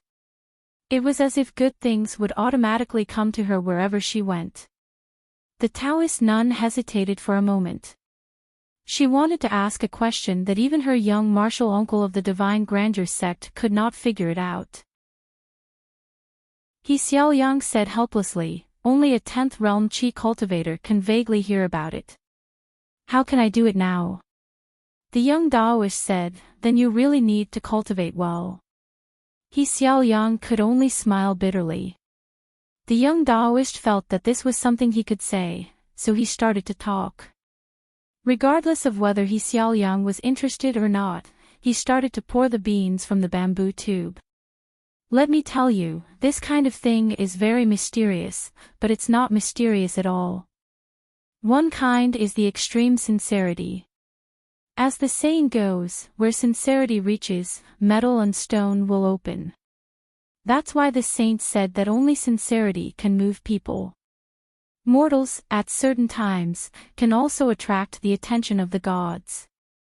The other kind is, of course, those with extremely high cultivation levels or extraordinary talents. Their thoughts will naturally be louder. If I want to talk to you, you can hear it whether you want to hear it or not. However, I feel that this has nothing to do with my cultivation level. It's because of sincerity. What do you think? He Xiaoliang did not know how to flatter. I feel that it's because of Little Uncle Master's profound Tao. Lu Chen was a little disappointed and did not want to talk. It was similar to when Li Shixing called out by Zai's name on the way to the mountain. It could immediately be heard by old Master Bai, who was far away in the Aquarius continent's West Ocean. His student Cui Ci might not be able to hear him even if he opened his mouth and cursed 100 times. Or rather, even if he did, he would not care. Of course, if he were to take it seriously, Cui Ci would definitely die on the spot, for no reason, from thousands of miles away. This kind of prodigy was like a bright star shining on the land. Of course, it was more eye-catching. Although the level 10 Qi refinement warriors in the secular world who were used to being called saints hid like thousand-year-old tortoises, in fact, in the eyes of some big shots who had an exceedingly high level of cultivation, the ordinary people in the secular world could see everything clearly. Of course, it was not that simple for a deity to watch over the mountains and rivers. There was an invisible barrier in the land of a country and a continent that blocked the vision from other places. This was the root of the saying of the boundary of the blessed paradises. If one wanted to spy on the inside of the blessed paradises from across the world, the cultivation level required must be as high as the sky. In the south of the small town, the sound of metal striking could be heard from time to time. Ordinary people would not be able to hear the sound of metal striking. However, to the Qi refinement warriors, the commotion was not small. In fact, the sound of metal striking from Wan Jiao's sword furnace was like thunder in spring to the ears of the demons. The demons who were lucky enough to stay in the town showed their true forms one by one. Their sea of qi shook violently, and they went crazy. Then, they were first subdued by the Dali Qi refinement warriors and pure martial artists who were already prepared and then threw into the mountains. This favor was no different from a life-saving grace. At the same time, the scene of Wan Jiao's sword forging made others sigh with emotion. A saint was a saint. However, He Xiaoliang was a little surprised. The sword forging is nearing the end. Why is there still such a big commotion, causing the mountains and rivers in the boundary to shake a little? Could it be that the quality of this sword is so good that it can be famous in the world? Lu Chen smiled but did not say anything. The saints also had to do business. However, since Qi Jingchen and his master had reached an agreement, he would not interfere in this matter. This was not only to respect his master, but also to express his respect for that scholar. Thinking back to the past. The fortune-teller Lu Qin had his back to the school, telling people's fortunes. Behind him was a scholarly sage who was teaching the Tao to the children. As for why Qi Jingchen had to die, it involved a very big Tao. Qi Jingchen had read the ancient books of the 3 sects in the Dragon Pearl Grotto Heaven. Qi Jingchen had said that he had the chance to establish a sect. What sect did he establish? No matter what it was, he thought of the same thing as someone else. Therefore, as that person's junior brother, Lu Qin had to come here personally. Lu Qin looked at the sky. There was once a scholar who sat there and fought against the immortals of the 3 sects alone. Admiration was admiration. Respect was respect. He still had to do things that went against his conscience. Later on, he took advantage of the situation and roughly deduced Qi Jingchuan's real backup plan. He left 4 words for the young man, saying that he wanted him to practice calligraphy. This was true, but the biggest meaning was like flying a kite. He hoped that when the young man was copying those 4 words, he would be able to calculate the most crucial move one day. It was purely the good fortune of a chess expert. However, it was strange that the young man only gave Lu Qin 1 chance. Moreover, Lu Qin could not calculate much. Lu Qin did not mind this. After all, the situation had already been decided. He would not kick Qi Jingchen when he was down. The young Taoist had once said to the young man with a smile, "What seems like a good deed might not be a good deed." There was a deeper meaning behind it. It was not only referring to the 4 words of the prescription, but also the candied haws that had been planned for a long time. Lu Qin released the handle of the wheelbarrow and stretched. He smiled. "If you have nothing to worry about, what's the last sentence?" The young Taoist nun smiled. "It's a good time in the world." Then, with 2 whooshing sounds, Chui, whose original name was Little Fingdu, and the dark green 15 that old Yang gave to Chen Pingan, flew out of Chen Pingan's 2 Qi palaces one after another. In a flash, they scuttled into the vermilion blade-strengthening gourd. The 2 flying swords seemed to be extremely happy. They flew around randomly inside the gourd, constantly crashing into the inner walls of the gourd. As a result, the small gourd shook slightly in Chen Pingan's hands. Wei Pai's eyes widened. He felt that he had lost all face. He helplessly shook his head and said, "Well, just pretend I didn't say anything." The little boy in green felt proud and said angrily, "Now you know how rich my master is, right?" Wei Pai didn't argue with this little snake and said cheerfully, I know. In the end, Wei Pai smiled and said, "Oh right, there's wine in the gourd. With Chen Pingan's alcohol tolerance, drink as much as you want." After Wei Pai left, Chen Pingan carried a bamboo chair and sat on the edge of the cliff, sipping wine by himself. The girl in pink wanted to follow him, but the little boy in green grabbed her arm and shook his head, indicating that she shouldn't join in the fun. Chen Pingan leaned comfortably against the back of the chair and stretched his legs. His hands held the small gourd that temporarily served as a wine pot. After a few mouthfuls of wine, he felt his cheeks and throat burning. His entire body warmed up. Chen Pingan looked toward the distant south, full of longing. It was as if the mountains and rivers there were homonyms for the blade-strengthening gourd in his hands. This was a life that Chen Pingan had never imagined. Living and being able to live well, it was really good. The orphans in Clay Bottle Alley, after their parents passed away, suffered the most from the age of 5 to 7. Sometimes, when they were so hungry that their intestines were in knots, they were so hungry that they wanted to dig the soil to eat. Whenever it was time to eat, smoke rose from the chimneys of every household in the vicinity of Clay Bottle Alley.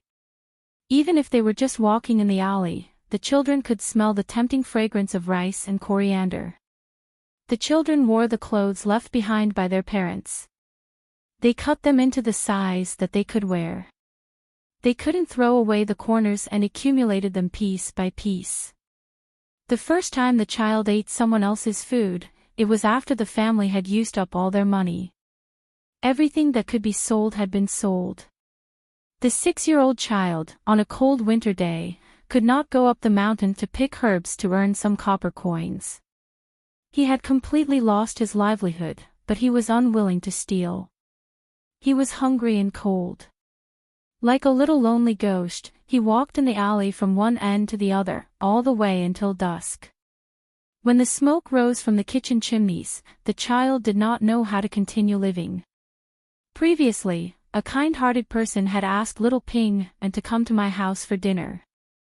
The child would always smile and say no, there was still rice at home. Then he would quickly run away. But that day, the child really lost everything. During the day, he first went to the Young family's shop and wanted to buy on credit from the old man, but the old man didn't want to see him at all. Then in the dusk, the child felt wronged and wondered if someone would see him and say with a smile, "Little Ping Han, come in for dinner." But that day, no one opened the door. The door was closed. There were laughter and curses inside. The child finally returned to his yard hungry. He lay on the cold bed with thin bedding and silently told himself, "I'm not hungry. I won't be hungry when I sleep. I won't be hungry when I think of my parents." 203. The barefoot old man walked out of the bamboo house and stood at the edge of the cliff. He came to Chen Pingan's side and asked with a smile, "What's wrong? Are you reminiscing about the sweet after passing a big obstacle?" Chen Pingan's thoughts were interrupted. When he came back to his senses, he took a sip of wine and turned his head with a smile. "Isn't this not very good?" The old man was wearing a plain white linen robe, which looked particularly fresh and neat. "Not very good. Very good. It's so boring to live without hope. A real hero is to be able to bear the hardships and enjoy the blessings. When you're suffering, don't talk to people about how hard it's been like a little girl. When you're enjoying life, just accept it with a clear conscience. It's all a good life that you've earned with your own ability. Why should you hide in your bed and be happy?" Chen Pingan nodded. "Perhaps you won't be too happy if I say some things, but they are indeed my heartfelt words. Senior, are you willing to listen? I've never told anyone about it, not even my best friend, Lu Xianyang." The barefoot old man squatted beside the bamboo chair and the young man. "Oh. What happened to him when he was young?"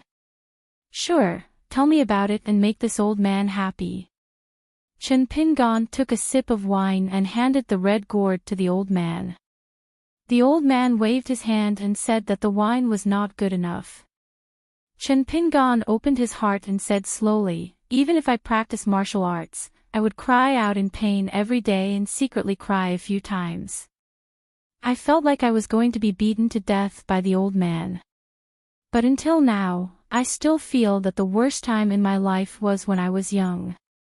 One time was the first time I went into the mountains to pick herbs alone. I remember very clearly that the sun was very bright in the sky and I was carrying a basket that was almost as tall as me. At that time, I thought that the basket would be able to hold a lot of herbs and my mother would recover faster. Then, as I walked, the skin on my shoulder was abraded and I was exposed to the sun. I was sweating profusely and felt a burning pain. Most importantly, at that time, I had just left the small town. When I thought of the pain for half a day, for a whole day, I really wanted to die." The old man sneered. He wasn't laughing at Chen Pingan. Instead, he was thinking about the extravagant lifestyle of the Chui family's descendants. They were the top tycoons of the Aquarius continent for generations. Then, when the little brats were practicing their boxing, they were just practicing their stances, and all of them acted as if they had been wronged. When they returned home, they would complain to their parents. Or in the cold of spring and winter, they would wrap themselves in fox fur like dumplings and go to private lessons. They felt that they had suffered the most in the world. On New Year's Eve, they wanted to ask their ancestors for a large sum of money. The old man didn't like this, but the other brothers of the same generation really liked it. Chen Pingon continued, "The second time, it was because I was hungry. The rice jar at home was almost empty. I sold everything that could be sold. After starving for an entire day, I didn't have the face to ask for help. So, I walked around the alley, hoping that someone would take the initiative to greet me and ask if I wanted to have a meal. The winter of that year was really cold. It was fine during summer and autumn. No matter how poor the family was, it didn't matter if they wore less clothes. Moreover, they could earn some copper coins by going up the mountain to pick herbs. Every time they picked herbs, they could also bring back some wild vegetables and fruits. Or, they could borrow a hammer from the neighbor and go to the stream to knock out the small fish hiding under the rocks. When they returned home, they could hang it on the wall and dry it. They didn't need to dip it in oil or salt.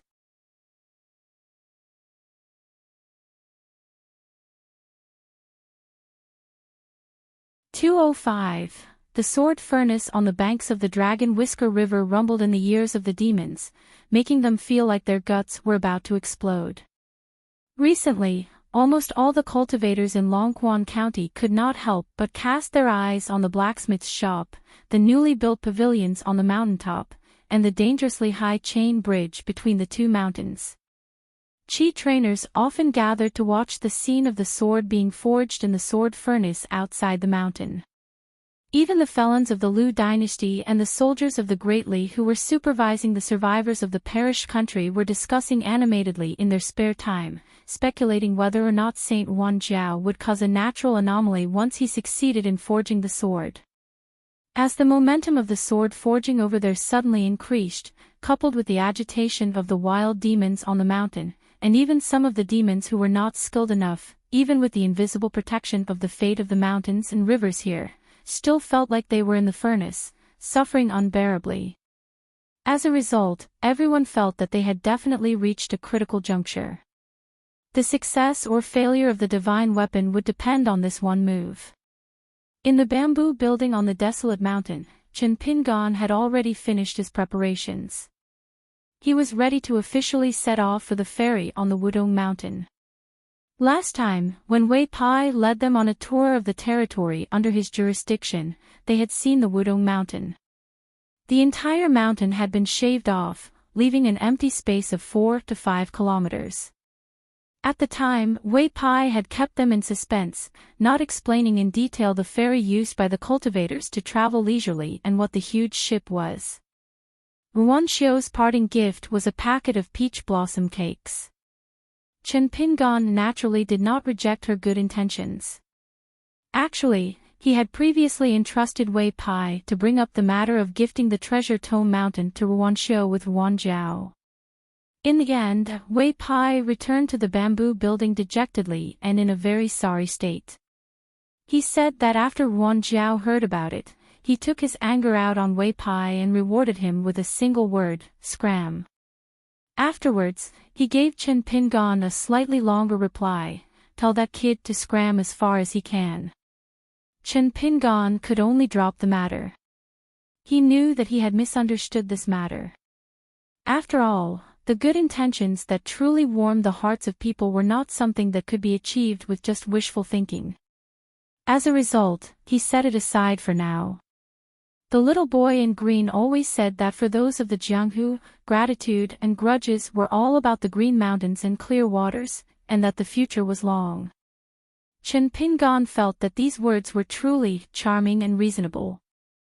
Thinking that there would be a time when he would repay the Ruan Xiu and Ruan family in the future, he was in no hurry. However, Chen Pingon still spent a bit of effort and seriously discussed it with the little boy in green and the little girl in pink.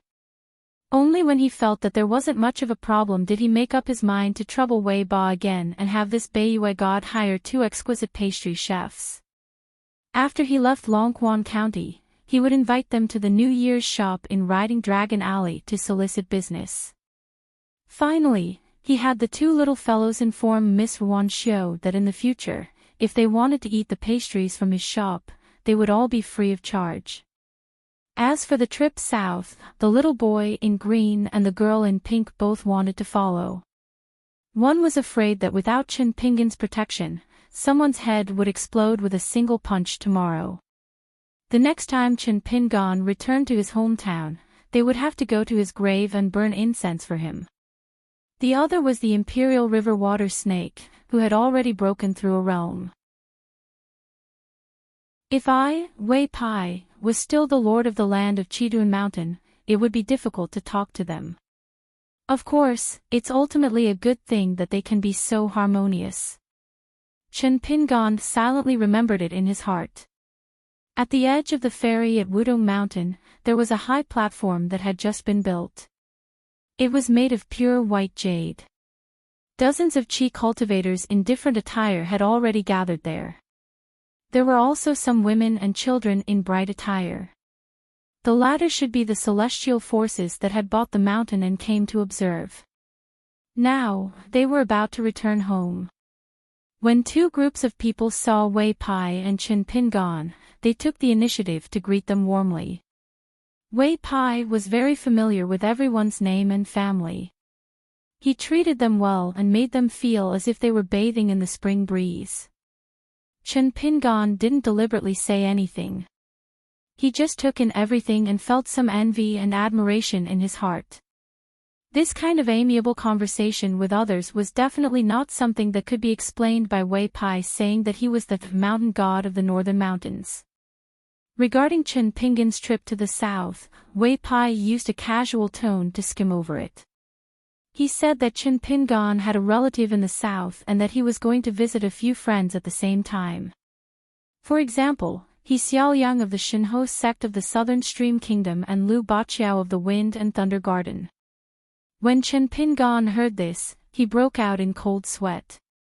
If visiting relatives was a legitimate pretense, then casually claiming to be friends with the 2 Taoist nuns and sword cultivators, Chen Pingon was really embarrassed. He had met Immortal He once at the back of the Green Ox, but he had only given her a piece of snake gall stone. He was slightly more familiar with Lu Baqiao and had entered the mountain together with Qin Dui and Qin Songfeng.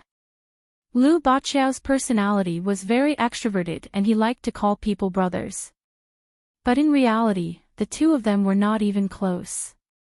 In the end, Wei Pai had bragged so much and Chen Pingon didn't want to expose him, so he almost suffered internal injuries. The speaker didn't mean it, but the listener took it seriously. He Xiaoyang and Lu Baqiao were famous geniuses of the continent, especially He Xiaoyang, who was the Jade Maiden of the continent. She was the only one, so it would be a great blessing to have the slightest relationship with her.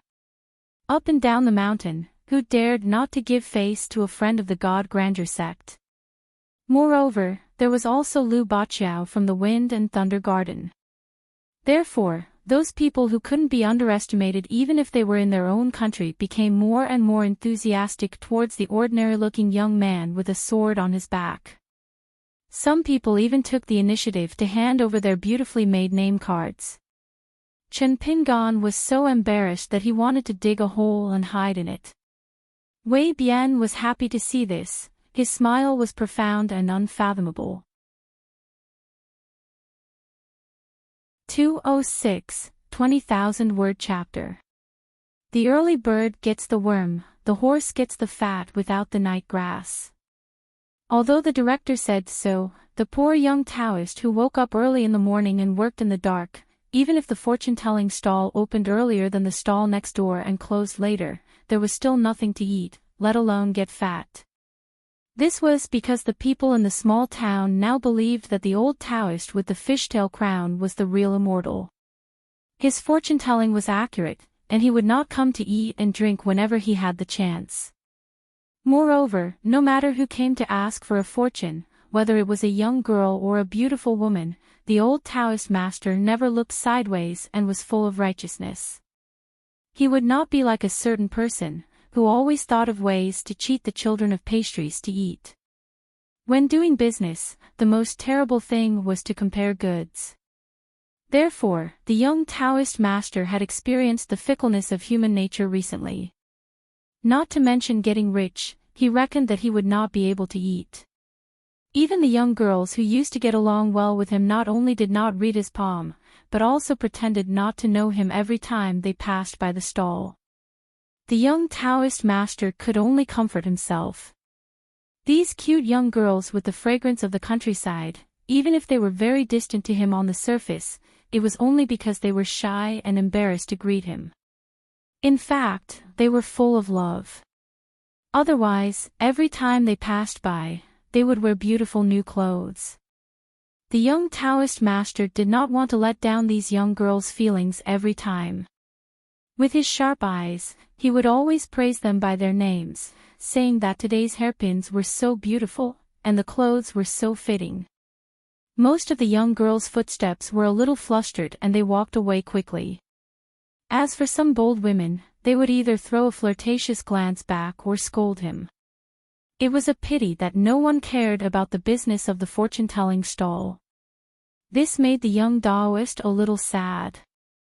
Every day, he would sit behind the stall, either wiping the bamboo tube with his sleeve, blowing a breath of hot air at the bamboo sticks, or holding the back of his head and shaking it back and forth. Or, he would simply lie on the table and look sideways at the bustling stall next door. Comparisons are odious. Fortunately, the young Taoist had been sitting on the bench all day long, so he didn't get angry. From time to time, he would take the initiative to chat with the old Taoist.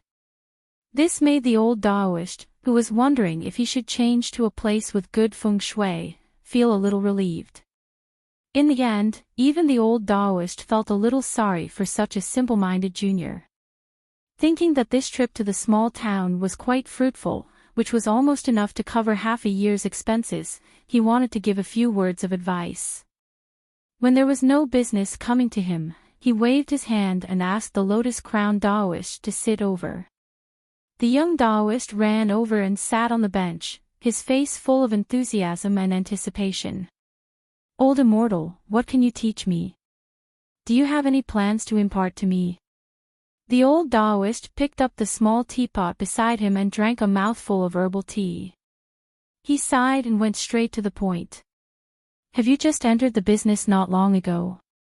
The young Taoist frowned and said, "It's not considered short, but my business is not as good as others." The Taoist orthodoxy was divided into 3 sections. The Taoist ancestor had 3 disciples, and each of them was the leader of a sect. They came from the same source but were different. Not only did they spread their branches and leaves in a certain continent, but their influence was so great that it was like the Confucian school that ruled the vast continent. I'll be bold enough to use the Jianghu's way to welcome Sect Master Liu. I hope Sect Master Liu won't take offense. Lu Qin smiled and asked, "That's strange. You're an emperor, why don't you address yourself as I, or I?" The man smiled bitterly, "I really don't dare to do that in front of you." Lu Qin joked, "I thought that the emperor of the Song clan in Dali was a hero who feared nothing. When Alliance killed his way to the White Jade Tower in your palace, you were very brave and refused to kneel. I was watching the show from afar in Nanjian Kingdom and I couldn't help but break out in cold sweat for you."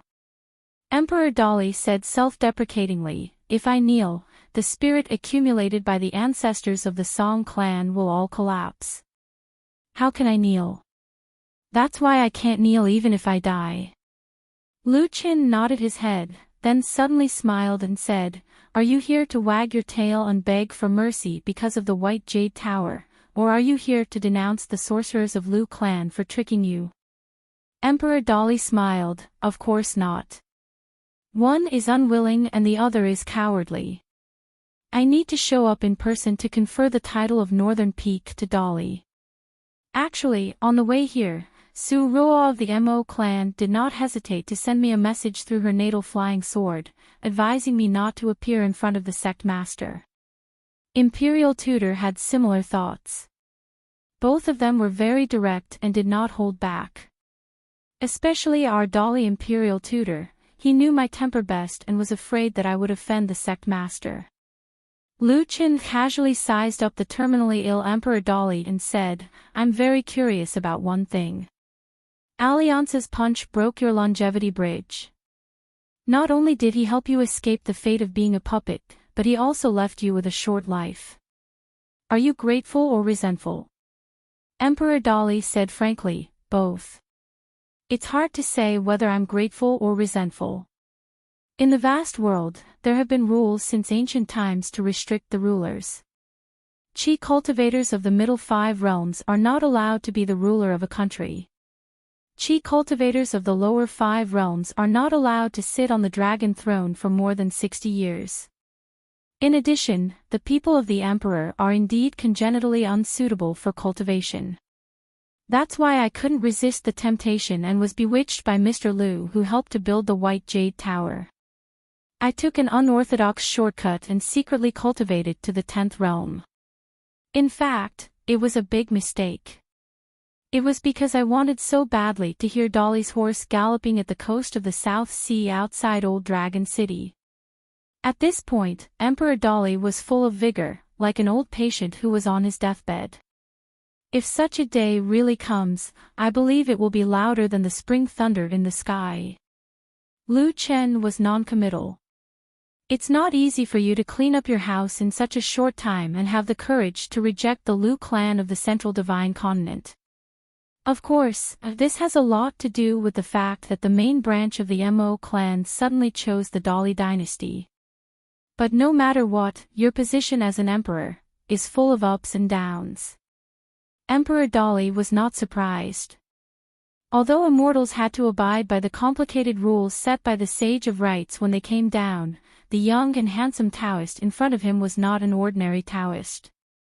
The reason why Dolly insisted on coming to the small town and wanted to see the young Taoist with his own eyes was because he was in awe and admiration. It was the simplest and purest of emotions. He looked up to the high mountain and looked up to it. Although he could not reach it, he yearned for it. If he could really walk up to it and see it with his own eyes, it would be a great blessing in life. Emperor Dolly suddenly showed a hint of luck and anxiety. With the sect master here, will I be able to escape? Lu Chen smiled and shook his head. In the dazzling galaxy that flows in the human world, you belong to the brighter kind. Of course, I can extend your life. Let alone 10 years, 100 years, or even 1,000 years is not difficult. But if I can change your fate, I'm afraid you will have to give up your ancestral property and follow me to another world. Only then can you live. Otherwise, do you really think that the Sage of Rites rules are just for show and that the statues in the Confucian temple are all dead people? Emperor Dolly sighed and did not speak for a long time. Lu Qin threw a sideways glance at the young man, who had an old-fashioned expression, and said smilingly, "Song Jisin, or should I call you Song Mu? What a coincidence, we meet again. Then, do you know that Qi Jingchen thinks highly of you? Back then, you were the key person who inherited the heritage of the literary lineage. It's not as simple as Qi Jingchen casting a spell on me. Otherwise, my K would never have taken away the copper coin that you threw out. It's a pity that you are quite lucky. You were just a little bit short of luck and lost it just like that." Lu Chen stretched out his bent thumb and index finger, leaving only a small gap. He said sarcastically, "The few books that Qi Jingchen gave you contain the real heritage of the literary lineage. You are not willing to take any of them with you. You must know that there is righteousness in heaven and earth. But the illusory righteousness has its own spirituality. You can't blame anyone for not being able to accept the things given to you by others. Song Jisun's state of mind was in a mess, and he was sweating profusely. Emperor Dolly shouted softly, "Song Mu." Song Jisun finally regained some clarity. But his body was still trembling and he was on the verge of collapsing. Lu Qin continued to tease, "Kid, are you panicking? Are you regretting it? Song Jisun, have you ever thought that you can bear the consequences of holding something good with both hands?" As for why Qi Jingchen died in the Pearl Grotto Heaven incident, aside from the fact that your Sir Qi wanted to die and was unwilling to hide in the Grotto Heaven left to him by the old scholar, the most important thing was the retaliation of the heavenly axiom. Kid, as long as you are touched by it, it means that you will not have peace for a long time. Even if you become Emperor Dolly, so what? Even if Dolly's cavalry trampled the coast of the South Sea, so what? Emperor Dolly pressed a hand heavily on the young man's shoulder and said in a low voice, "Don't think too much." Lu Chen was no longer aggressive. "Languid," he said, "people always like to regret the good things that passed by them. They are busy envying other people's encounters and fortune. Ha, it's really funny and fun." Emperor Dolly retracted his hand. His palm was already sweaty and his face was even paler. "Master Lu, can you let Dolly go?" Lu Chen was stunned. He slammed the table and laughed, "My words have come true." Lu Chen first looked around, then squinted his eyes and looked up. He smiled and said, "How is it? It's not that I'm forcing you. Don't worry, whatever happens in the future will depend on, let nature take its course. I don't have the time to waste here. To put it bluntly, if it wasn't for Qi Jingchen, I wouldn't be willing to live under someone else's roof in your territory." The old Taoist at the stall next door was in a daze. Ever since the young Taoist took a seat at his stall, the old Taoist had been dozing off. Moreover, there was no business coming, so the old Taoist just sat there alone. However, the old Taoist himself was not aware that the lines on his palm had quietly changed. His lifespan had quietly increased along with the lines. This was a blessing that he was completely unaware of. The bad mood that the young Taoist was in because of the Lu family finally turned for the better today. Thus, he casually showed mercy for once. Emperor Dolly left with Song Jisun. The man had mixed feelings and did not dare to look back. Lu Chen sighed with emotion. The creation of heaven and earth is wonderful beyond words. The sages of the 3 sects and the 100 schools of thought, as well as the heroes of the 1,000-year-old clans, were actually very busy. They were all making their own arrangements for the upcoming era of great battles. All of this was like the spring wind and rain, bathing the common people in the secular world. Good and evil will be repaid, and good and bad will bring about their own blessings and misfortunes. The young Taoist snapped his fingers and the world became clear again. He turned to look in the direction of the mountains in the west. "Go, go. Everything from now on has nothing to do with you." The old Taoist shuddered and wiped the saliva from the corner of his mouth. He looked around blankly and did not notice anything strange. He sighed. He was old after all. He had to admit that he was old. He could no longer withstand the bone-chilling cold of late spring. Then, the old Taoist realized that the young man was once again sitting on the bench in front of his stall with a smile on his face. He looked like he was all ears. The old Taoist thought about how a huge business had been taken away by a dog. How could he be willing to teach this young man priceless advice? Wouldn't that be digging a hole for himself? Who would he cry to if his business was taken away in the future? He waved his sleeves impatiently. "Scram, scram, scram. You don't have any wisdom or comprehension. I can't teach you." Lu Chen pressed his hands against the stall and said shamelessly, "Don't. Old immortal, please enlighten me so that I can advertise in my own territory in the future." The old Taoist frowned and then relaxed. He smiled and said, "The words of an old man can't be bought with money. Do you understand the rules?" "Ah," Lu Qin said in surprise, "can I owe you first?" Seeing that there was no one around, the old Taoist couldn't care less about his immortal-like demeanor. He glared at him and said, "Scram." Lu Qin fished out a piece of silver with a troubled expression. It was just a piece of silver. He placed it on the table.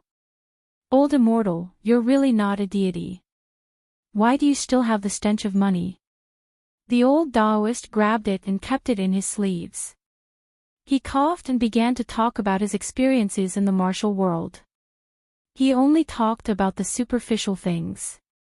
It was useless even if one listened to it. He was determined not to talk about the words of an expert that one needed to be in the martial world.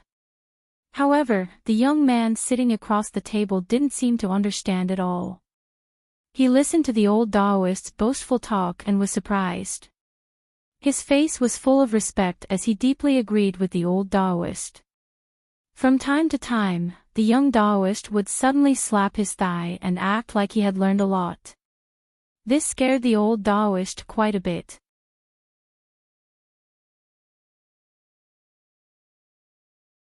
The man casually threw away the dying Qi refinement warrior in his hand and asked the swordsman, "What is the surname and given name of your ancestor? What is the name of your sect?" The swordsman sneered and said, "We didn't do anything. According to the rules of this ferry, you will be thrown into the sea without permission." The man simply could not be bothered to talk nonsense. He broke the swordsman's longevity bridge with a punch and forcibly uprooted the natal flying sword that did not even have time to make a move. He gently clenched his fist in the palm of his hand and instantly crushed it. The swordsman fell to the ground, bleeding from his 7 orifices. The rest of the cultivators knelt down almost simultaneously and begged for mercy. However, all movements and sounds had long been isolated outside the door of the house by the man's martial arts. The man said indifferently, "Tell me the origins of this swordsman and your respective names and sections. After taking a punch from me, I will naturally find trouble with your ancestor in the future." Someone had a slight thought and deliberately made up a name and sect. The man's martial arts cultivation was close to divinity. He could clearly see the ripples in the hearts of Qi refinement warriors. He immediately shattered the foundation of the Qi refinement warrior's longevity Dao with a punch on the spot. The man said angrily, "Since I can kill you with a punch and am still willing to talk to you nicely, then all of you should listen carefully." The rest of the people looked as if their parents had died. The cultivator of the 9th state and the martial artist of the 7th state who were overseeing the ferry rushed over quickly. The cultivator was an old man with a dignified aura. The 9th state was the Qi refinement warrior's golden core realm. There was a saying on the mountain, "Only by forming the golden core realm can one be considered one of our generation." He was a prodigy who had successfully broken through to the 8th state, the Dragon Gate realm. Therefore, the Golden Core realm was also known as the finishing touch that turned something rotten into something magical after the carp leaped over the Dragon Gate.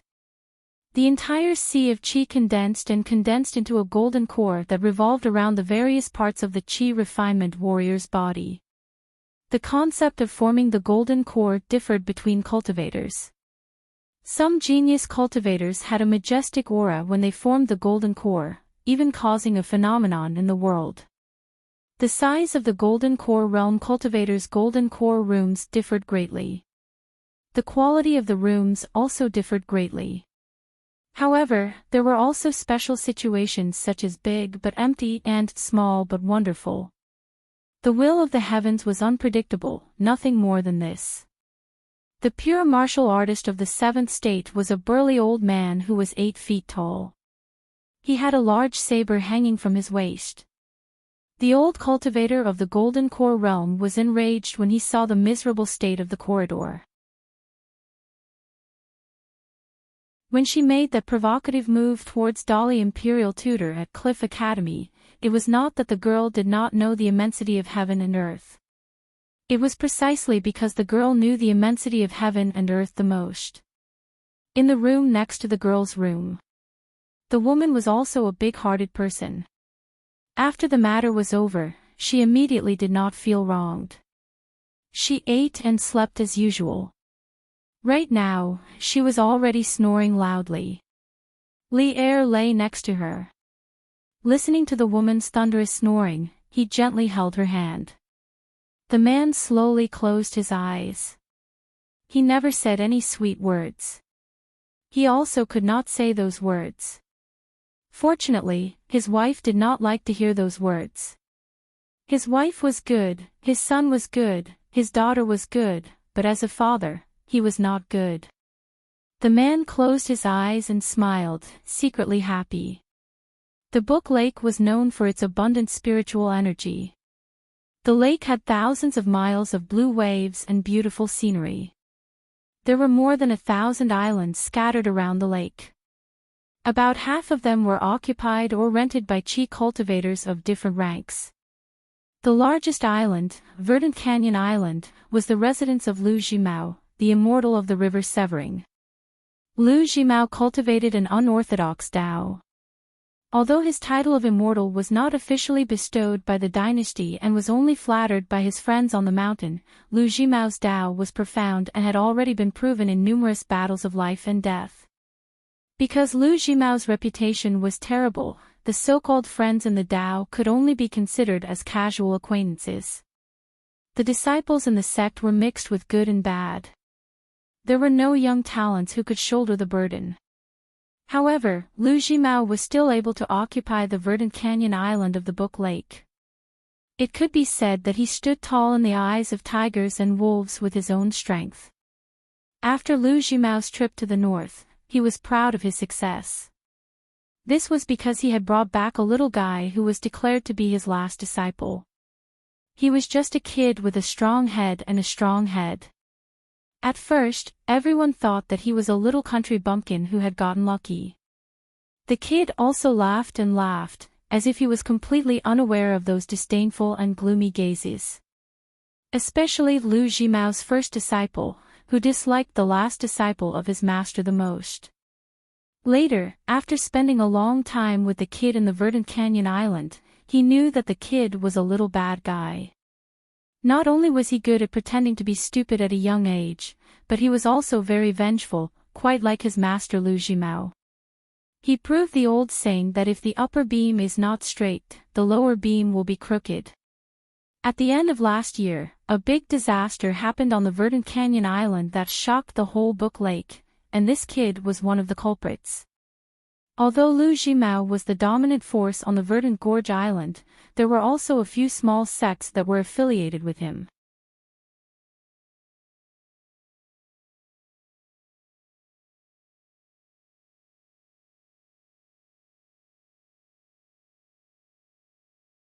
In order to make up for her mistake, Qiu Shi quickly explained to Qin Pingan, "Young Master Qin, I also heard that after entering the upper 5 state, Qi cultivators no longer have to worry about leaving the grotto heaven and blessed land.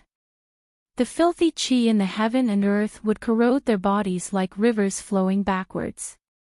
The accumulation of one's own spirit energy would gradually reach a bottleneck.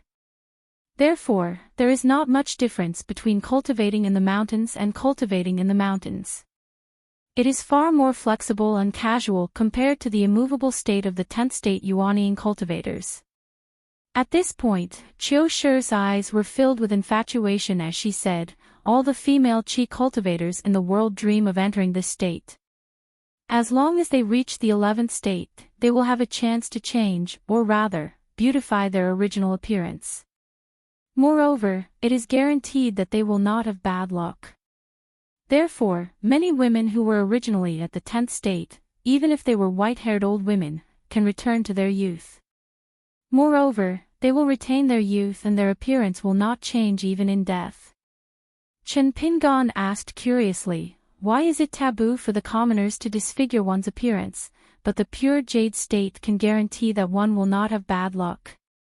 The maidservant Qiu Shi was speechless. She knew the truth but did not know the reason. The glory of the upper five state was not something that a second state chi cultivator like her would know. Her elder sister Chen Shui was more meticulous and was more willing to think about the reason. She smiled and said, "Young Master Qin, I dare not say what the truth is. However, I have some thoughts that I would like to share with you for your reference. For the commoners in the mortal world, their appearance is a fixed thing from the moment they were born. It is indeed related to one's luck. Therefore, it is not without reason that the commoners at the bottom of the mountains are afraid of disfiguring their appearance. However, the disfigurement of a chi cultivator is actually not that easy to appear after ascending to the middle five state. As for why the pure jade state can change one's appearance without destroying one's luck and fate, I feel that it is because..." At this point, the maidservant Chen Shui stretched out her hands and made a gesture of building a house on the table. For cultivators of the lower five state like me and Qiu Shi, chi cultivation is like building a house.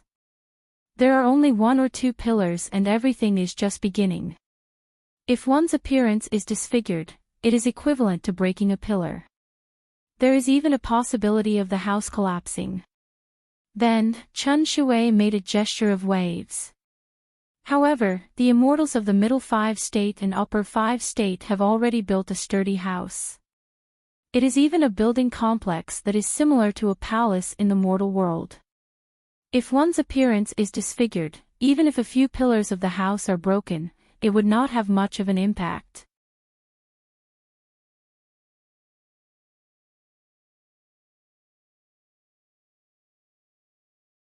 Speaking of which, that shameless old Taoist really took in the second disciple of the Taoist ancestor who was called really invincible. Alliance did not like him, but when it came to fighting, he really could not find fault. Seeing that Alliance did not bring a sword, he also gave up the divine weapon, one of the four great celestial swords. The two of them fought purely with their fists and Taoist techniques. In the higher place of the green underworld, they fought each other while killing the sky demons. It was really satisfying. Sooner or later, he would beat that stinky old Taoist until he admitted that he was really an enemy. Alliance glanced at the red wine gourd on Qin Pingan's waist and laughed. "Oh, you can still drink now." Qin Pingan nodded. "I still can't drink that much. I can only drink a little at a time." Alliance glanced at the sky. "Chen Pingan, we can still talk for a while. Pick the important things to say." Then Chen Pingan roughly explained the recent situation. Alliance gave him a thumbs up. "In that case, don't worry and go down south. Take this trip to the Jianghu well. Hurry up and become stronger. In the future, come to the heavens to play. The human world is very good. In the heavens, there are many strong enemies. It is also very exciting." Chen Pingan was a little guilty. "Alliance, although I have a sword on my back, I have not officially started practicing the sword." Alliance grinned and said, "When you practice the fist to the extreme, it is equivalent to practicing the sword. Don't be anxious." Chen Pingan wanted to say something, but he stopped. Liang patted Chen Pingan's shoulder, "Don't think like that. It was indeed Qi Jingchen who told me about the old sword on the stone arch bridge. However, he later changed his mind and said that he had chosen someone else who was more suitable than me. I wasn't angry because I knew Qi Jingchuan's temper better than anyone else in the world. However, I was also curious as to who could enlighten Qi Jingchen. That's why we met each other. After that, I felt relieved because I figured out one thing. I'm afraid that even if I walk to the stone arch bridge in your town, she might not choose me. When we were on the hillside, I told you that I was already in the bag. I was just bragging." Hearing that, Liang's face turned pale and he looked at Chen Pingan with a serious expression. Chen Pingan was stunned. Alliance also knows how to brag. Alliance smiled and squinted his eyes. His whole face was squeezed together, as if a mass of warm sunshine was folded together. He laughed heartily and said, "Why? You don't allow me to brag for once. Just like this time, I was punched down to the mortal world. Isn't it embarrassing? It's so embarrassing. But I, Alliance, still came to see you, Chen Pingon, didn't I?" "Why?" Chen Pingon was confused. "Why?" Alliance pointed to the sky. "The real powerhouse is not about being invincible. It is about being alive. No matter how badly you lose, you don't die. Instead, it is about being able to stand up every time and angrily punch and sword again." Alliance pointed to the south and said with a smile, "After the inverted hanging mountain of the stinky Taoist, there is the Great Wall of Sword Chi. I, Alliance, have been practicing swordsmanship there for many years. Do you think that I am invincible every time? Absolutely not. The number of times I have been chased away is even worse than a stray dog. Of course, in a one-on-one fight, I, Alliance, am not afraid of anyone in the world. If I can't withstand those big demons shamelessly ganging up on me, I will run and curse.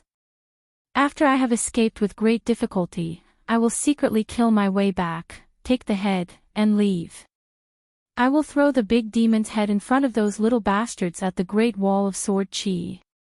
Even without me, Alliance, saying anything, they will all scream. You don't know that the little girls and beautiful women over there, their eyes can eat people up. I am quite embarrassed." Chen Pingon could not help but say, "I believe the previous ones. But I don't really believe the last one." Alliance said awkwardly, "You can see through it but you don't say it."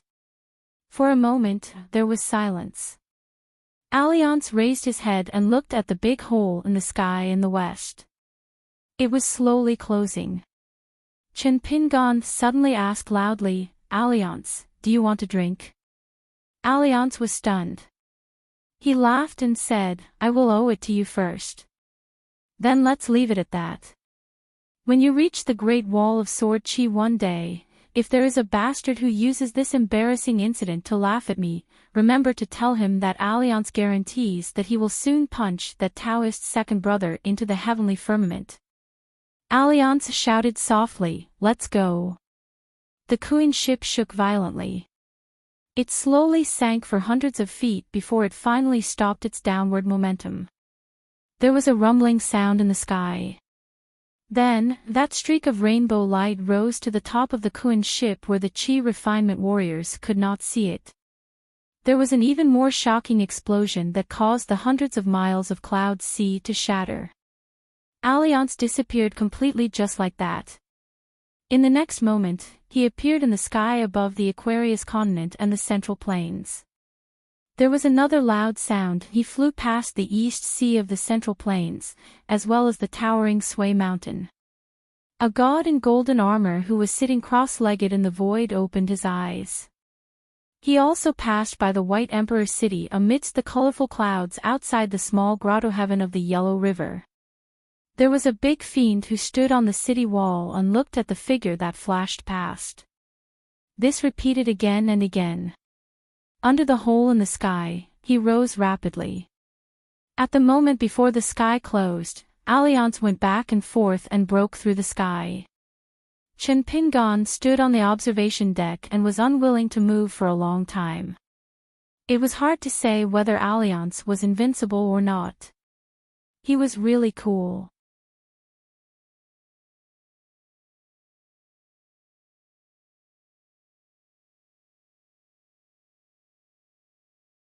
Chen Pingon sat at the table and grabbed a fresh emerald green fruit from the celadone bowl. It was similar to an unripe mandarin orange, but after peeling it, it tasted especially sweet. He then handed one to each of them. Chen Shui wanted to refuse and was unwilling to take it. Seeing her like this, Qiushi could only angrily refuse as well. However, Chen Pingon forcefully placed the fruit on the table in front of them. They no longer insisted. After all, this was an evergreen orange that was a specialty of the fresh grass mountain in the Julu continent. After eating it, it was equivalent to the spiritual aura that they had accumulated over 10 years of hard work. There were no shortcuts in cultivation. That was said to the genius chi cultivators. It told them to guard against arrogance and rashness, to be down to earth and to climb to the sky step by step. However, there were clearly shortcuts everywhere in cultivation. This was the consensus of all the rogue cultivators and ordinary outer sect disciples of immortal families. As long as they had money, eating was cultivation. If they had talent and family background, they would live in a blessed place with abundant spiritual energy and uninvited. Even sleeping was cultivation. Just like Chen Shui and Qiu Shi, the salary that they painstakingly accumulated every month would either be exchanged for spiritual fruits similar to the Jiluzu orange or low-grade elixir pills. Every mouthful would make their heart ache. Or, they would look further. Year after year, besides diligently cultivating qi, they would have to think a lot and spend all their money. They would grit their teeth and buy a suitable magical weapon for themselves. And it would definitely not be the kind of magical weapon that promoted killing. Firstly, it was destined that they would not be able to afford it. Secondly, it was meaningless. It was a spiritual weapon that could cleanse the turbid air. Bit by bit, the genius chi cultivators flew up the mountain in a spurt of energy and broke through the realm every few days. It was enviable. On the other hand, they climbed up step by step. They belonged to the kind that could only be envied by others. After a few exclamations, they continued to bury their heads in cultivation bitterly. However, after seeing the magnificent scenery on the mountain, who would be willing to go down the mountain to be a rich man or a housewife? Of course, some chi cultivators who were completely disheartened would go down the mountain. There were also some who were doing quite well and had a good life. This was like the golden scholars and silver scholars in the secular dynasty's officialdom. Compared to the chi cultivators on the mountain who were neither high nor low, the former was indeed more comfortable. For example, after going down the mountain, they would be recruited by the imperial court. They would find a place with beautiful scenery and occupy the mountain as a king. Or, they would be guarding the house in a big city and be a guest. Of course, it was not bad. However, these chi cultivators who seemed to be majestic were ultimately disappointed people. Compared to the scholars who did not pass the imperial examinations and lived in seclusion in the mountains, they were not much better. Chen Shui chewed the Jiluzu orange softly and was slightly distracted. Her bearing was not inferior to that of the ladies from the scholarly families. She was not like her younger sister Qiu Shi, who was happy and felt that it would be a waste not to eat. Only fools would not take advantage of the benefits. Chen Pingan was the first to finish eating.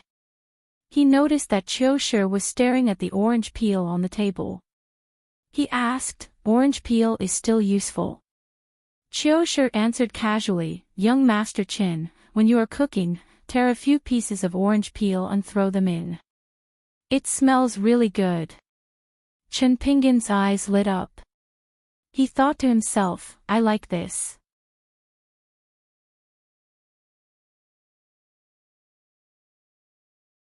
Looking at the scenery above, the young Taoist with meager cultivation could vaguely see the young man with the wooden sword and the beautiful servant girl beside him. He was a little dazed. Poor, hungry.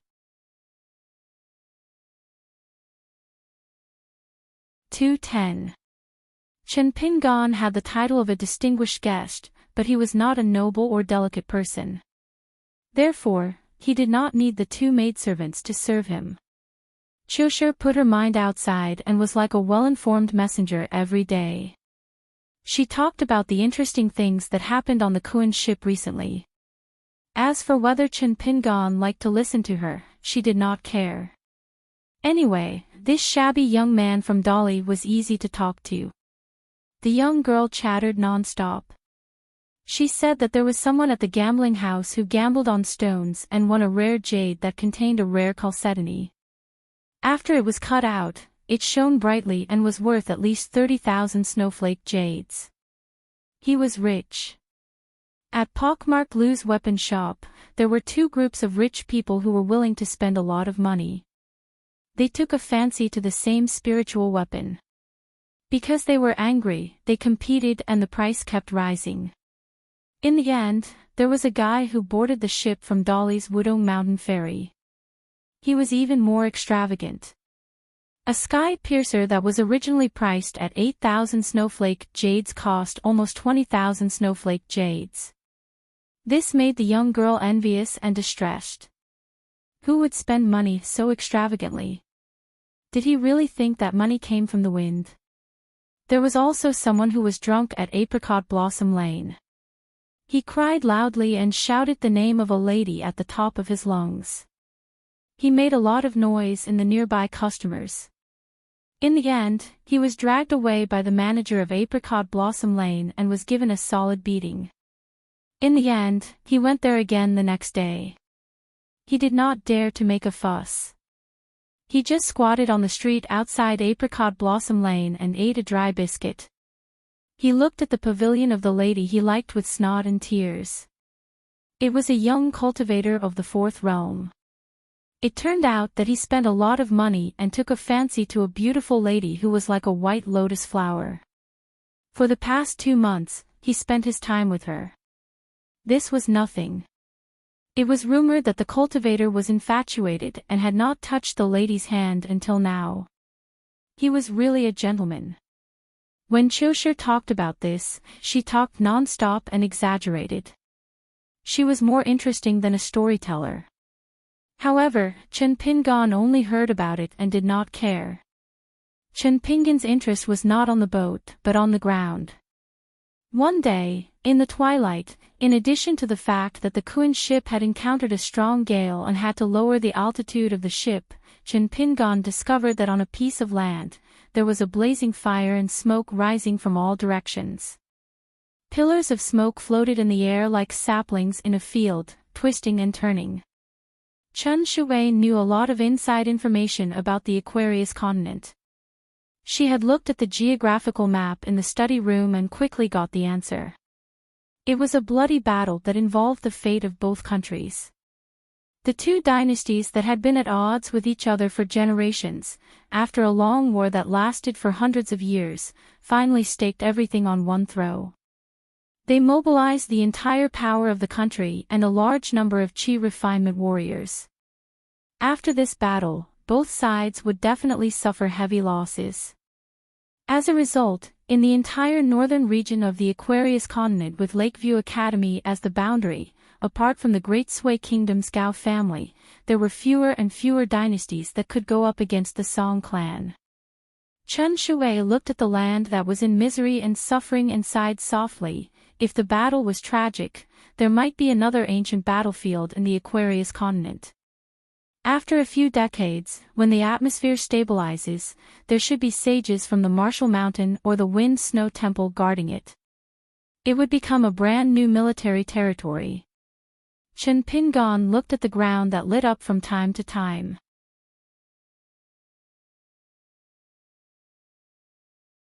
Qiushi was so happy that she jumped up and down. She kept calling him young Master Chen and bowed to him to express her gratitude. This made Chen Pingan feel guilty. Qiushi sent a big news.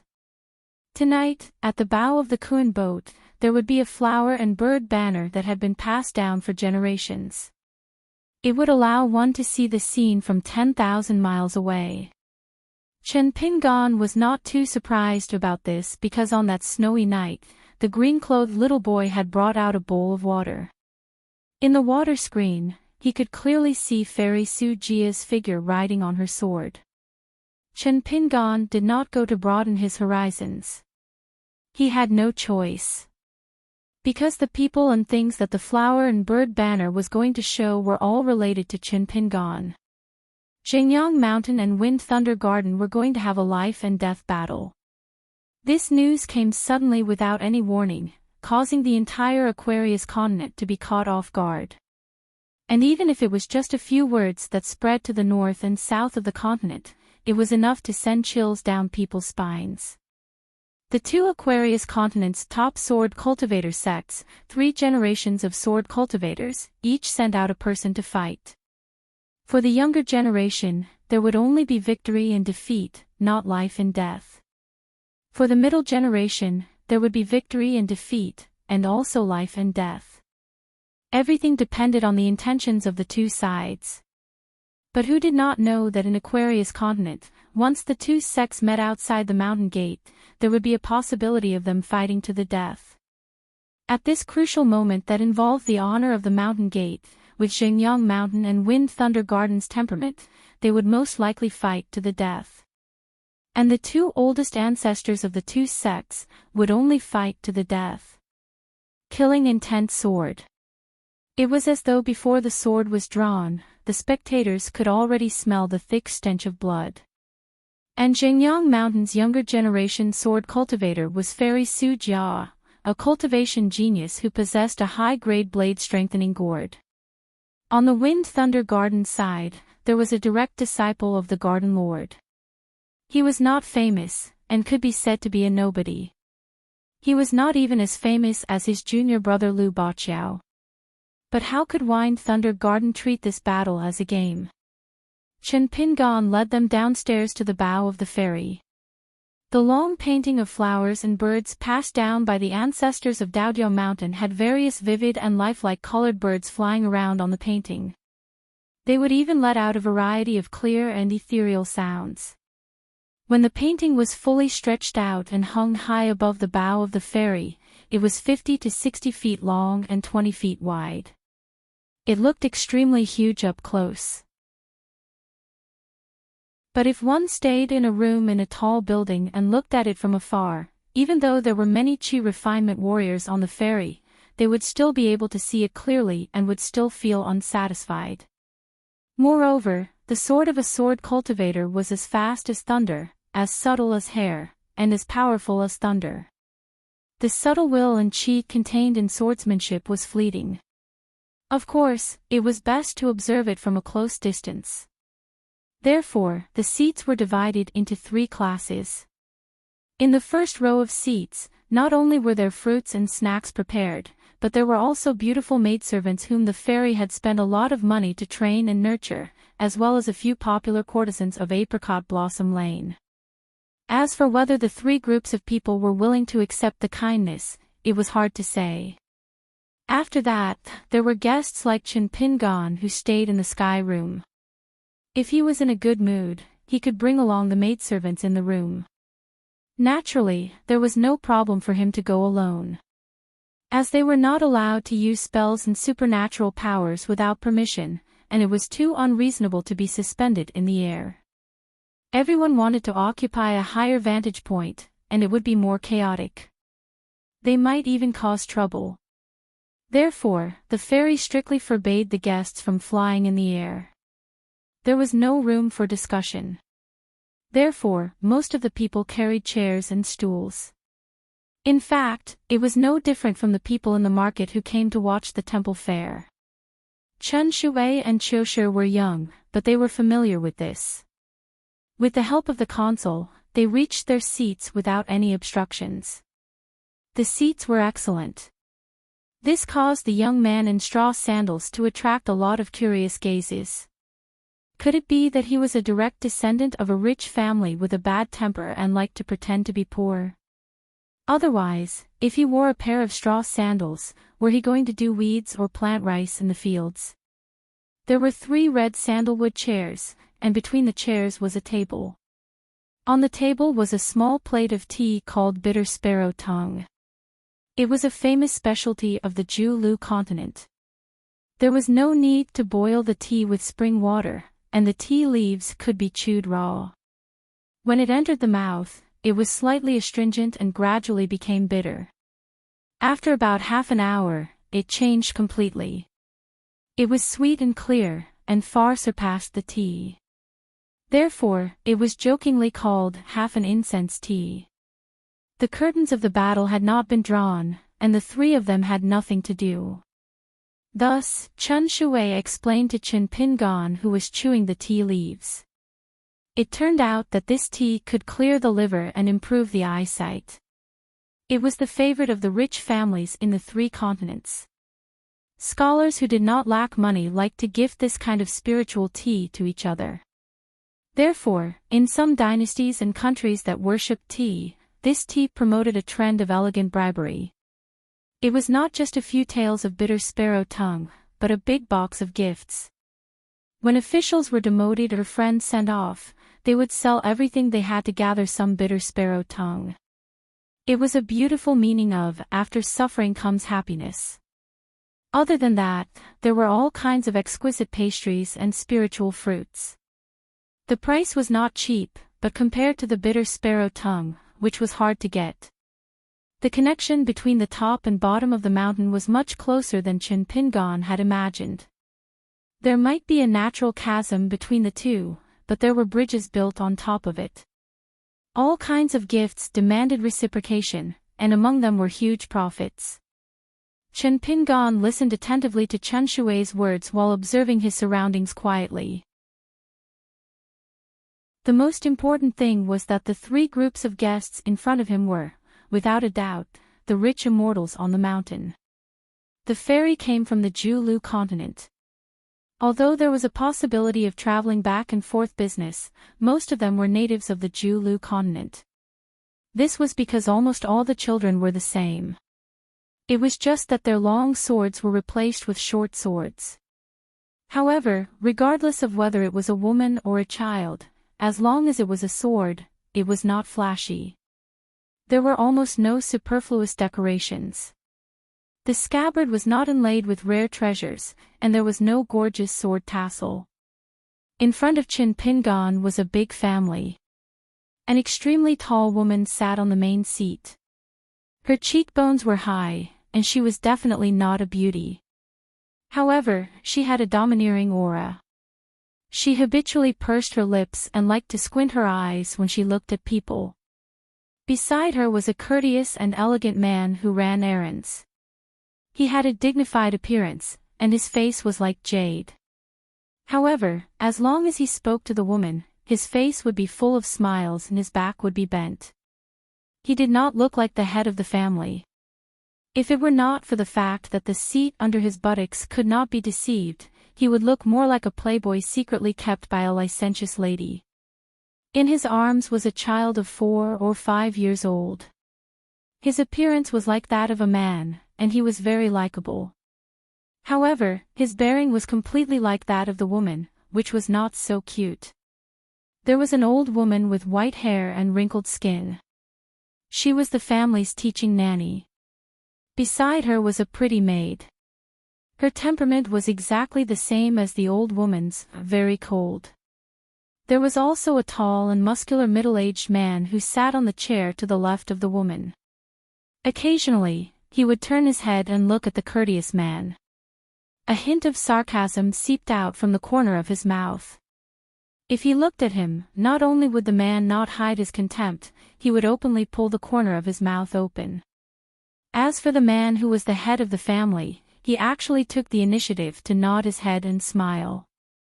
Qin Pingan took the opportunity to admire the painting to take in all the details. Qiushi could not help but stare blankly for a few more times. Soon, his arm was pinched by Chen Shui. Unexpectedly, the tall man leaned back and turned his head.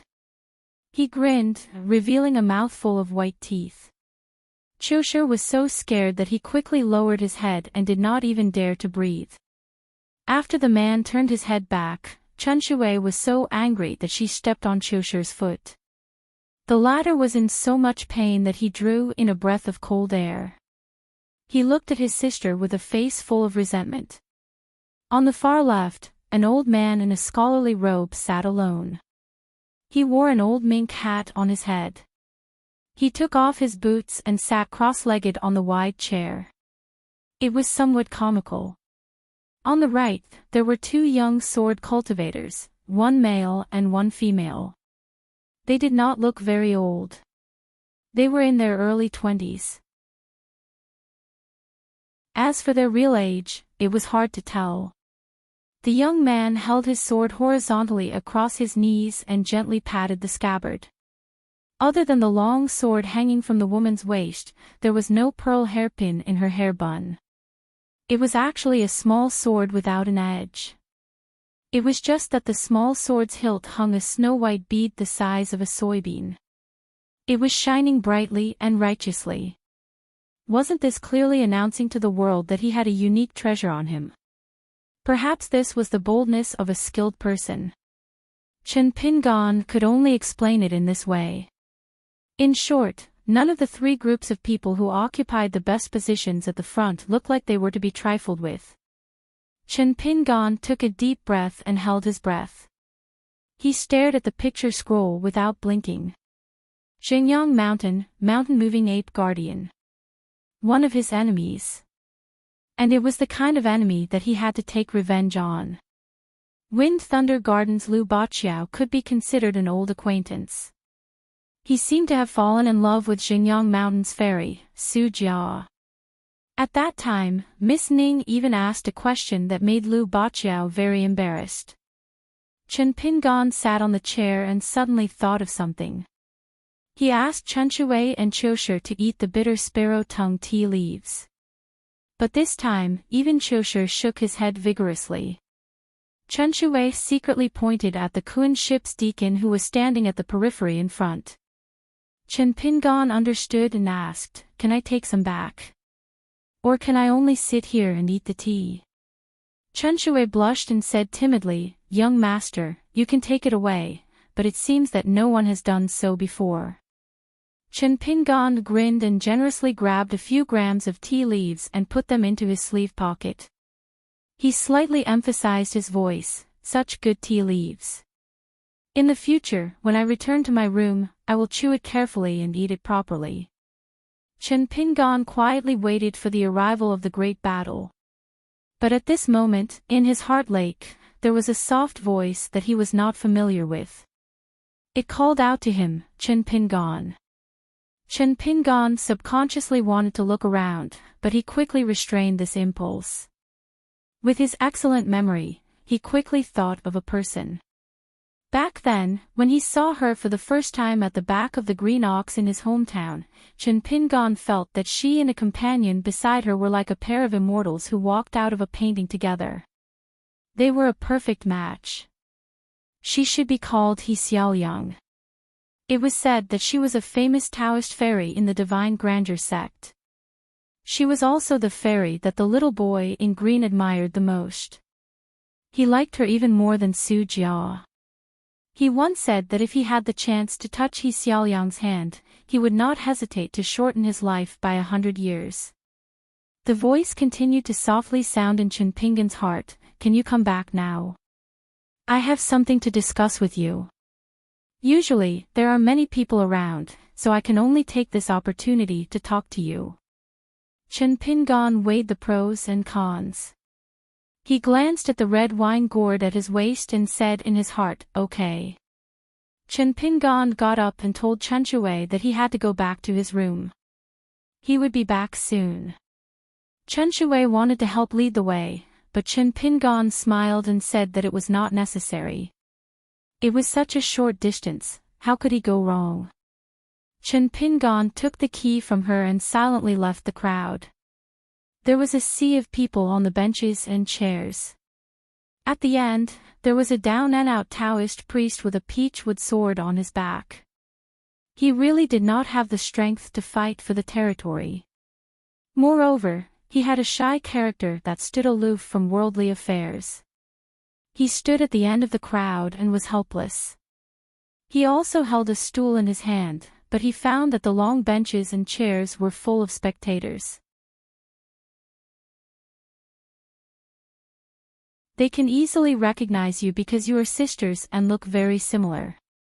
The young Taoist priest opened his mouth and stood there stupidly without saying a word. Chen Pingan stuffed the jade pendant into his arms and turned to trot away.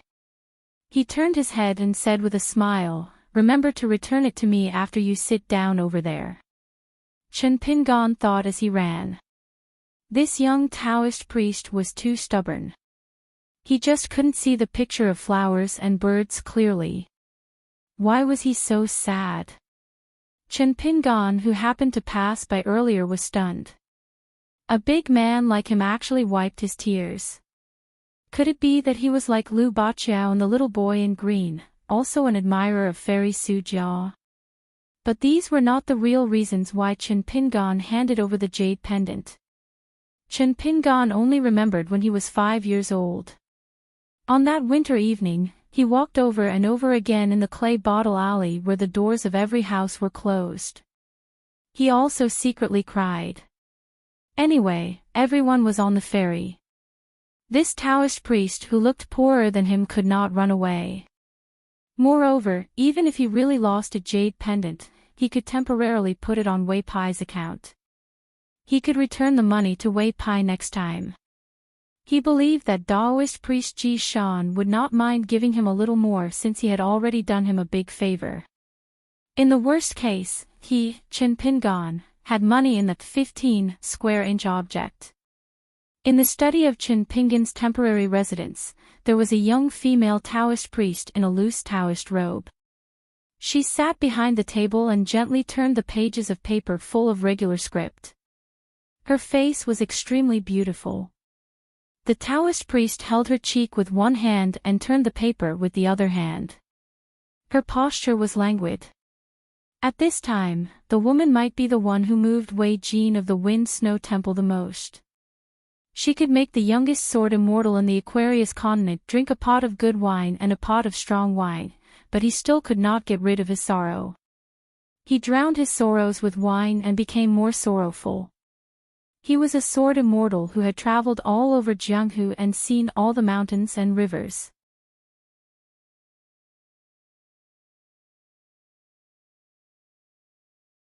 Unfortunately, he only saw a plate of tea leaves and no tea.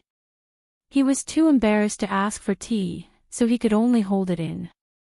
Qiu Shi, who had always found this young Taoist priest amusing, grabbed a piece of bitter sparrow tongue herbal tea and put it into her mouth. She mischievously said, "Immortal Master Zhang, this is how tea leaves should be eaten. There's no need to trouble yourself with a stove." Zhou Xunyur was a little helpless, but she couldn't scold her sister for being rude and impetuous. However, she knew very well that if he was a narrow-minded and extreme person, he would hold a grudge. Fortunately, the young Taoist had a gentle personality. He only blushed and stretched out his 2 fingers to pick up 2 pieces of tea leaves. He put it into his mouth and gently chewed. Then, the young Taoist priest's expression became unusually interesting. It was like a child eating a sour orange or Chinese gold thread for the first time. He couldn't wait to tremble a few times. Qiu Shi covered her mouth and laughed. It was too interesting to tease this young Taoist priest. Zhou Xunyur was a little puzzled. The young Taoist inadvertently revealed a detail. Using 2 fingers to pick up an object, the index finger was below and the middle finger was above. This was obviously the action of playing chess all year round. That's why it was so natural and unnoticeable. If it was a low-level qi cultivator from a poor family, he probably wouldn't even have the chance to look at the chessboard. After all, music, chess, calligraphy, and painting were all matters of the rich. Even if he became a mountain dweller, playing chess required the most concentration. Moreover, it was unfathomable. A qi cultivator who played the 5 realms, unless he liked it since young, would not be distracted to learn chess. Was it more important to cultivate one's mind? Or was it more important to increase one's cultivation level? Zhou Xunyur was enlightened. She felt that this was the most interesting part. Chen Pingan, who lived in the heaven room, was a young man from the streets. However, he could stand on the observation deck every day, practicing his martial arts and watching the sea of clouds. As for this shy young Taoist, he was most likely a member of a noble family who had been in a scholarly family for many years. His status in the secular world wasn't too bad. However, it was a pity that on the mountain where immortals gathered, it was completely insufficient. In the end, he could only take a walk on the deck of the Kuan boat. Cho Shunyur inadvertently saw the child who was in the arms of the timid man in the front row. He turned his head and smiled at her. Cho Shunyur politely returned a smile. She thought that the first major test in the world should be reincarnation, right? The child was thinking that such a beautiful young lady should be brought back home to be his personal maid. When his hands were cold in winter, he could let her warm them.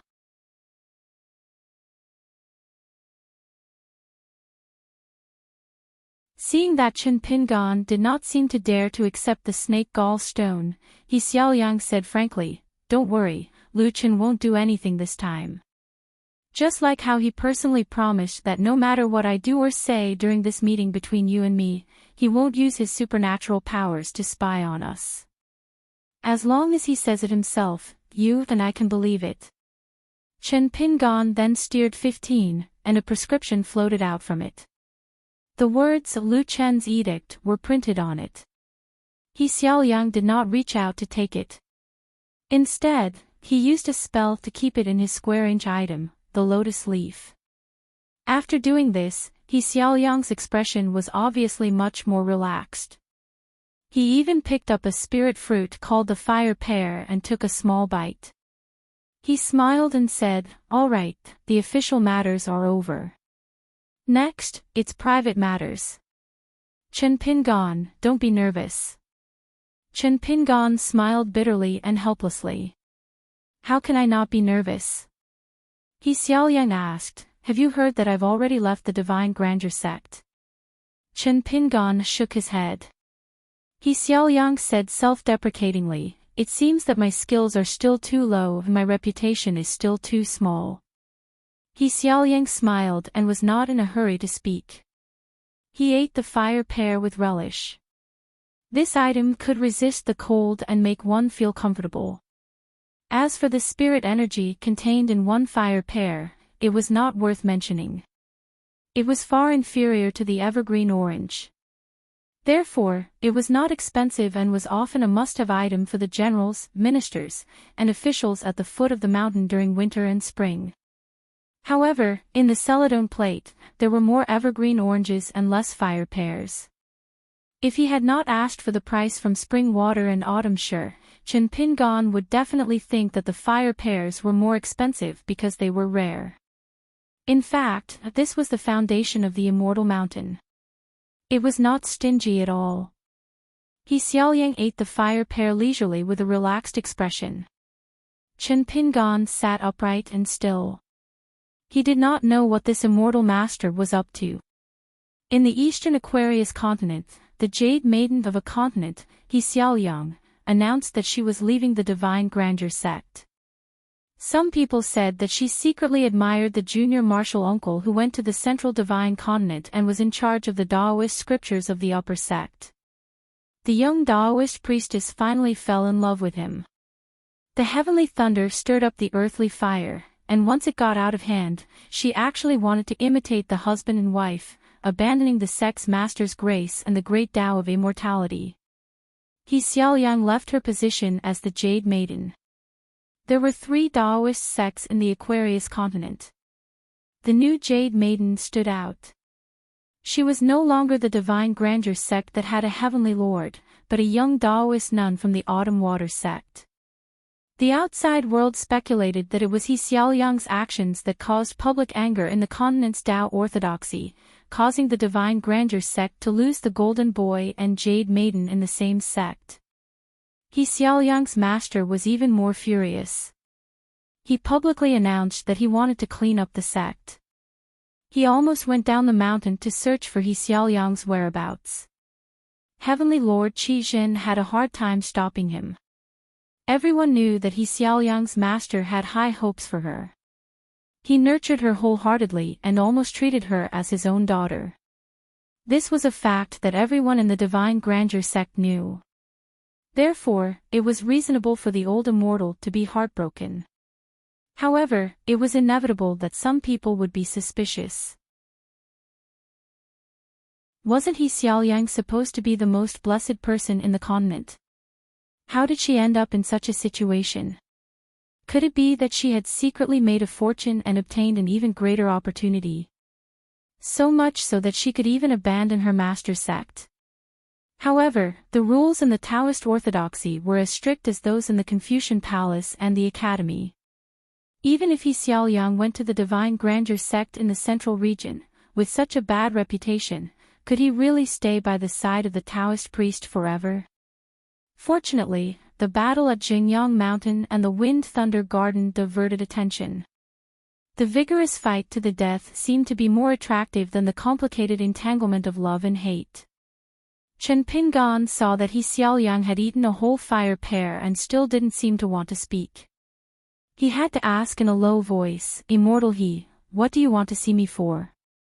He Xiaoliang, whose thoughts had drifted far away, calmed down and still didn't speak. Instead, she carefully sized up Chen Pingan. Compared to the green ox back that she first met in the Pearl Cave, this young man was slightly taller and paler. There was also a trace of spirituality and brilliance between his eyebrows. As the leader of a sect, Lu Chen, the Taoist priest, had an open and honest conversation with He Xiaoliang before she went to the parasol tree to board the ship secretly. Apart from what He Xiaoliang told Chen Pingan, there were actually many inside stories that couldn't be revealed. For example, Lu Chen was sitting on a small stool in front of the stove next to the young man's ancestral home in the Mud Bottle Alley. He was a guest, but he was busy cooking.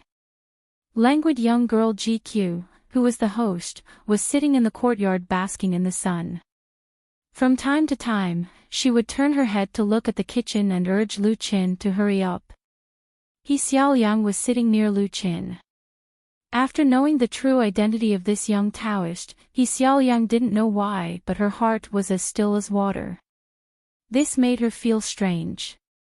At that time, Lu Chen had a smug look on his face as he complained, "At that time, you, Qi Jingchen, randomly matched a couple and threw me a huge problem. It's impolite not to reciprocate. I might as well be the matchmaker. Let's see who's better."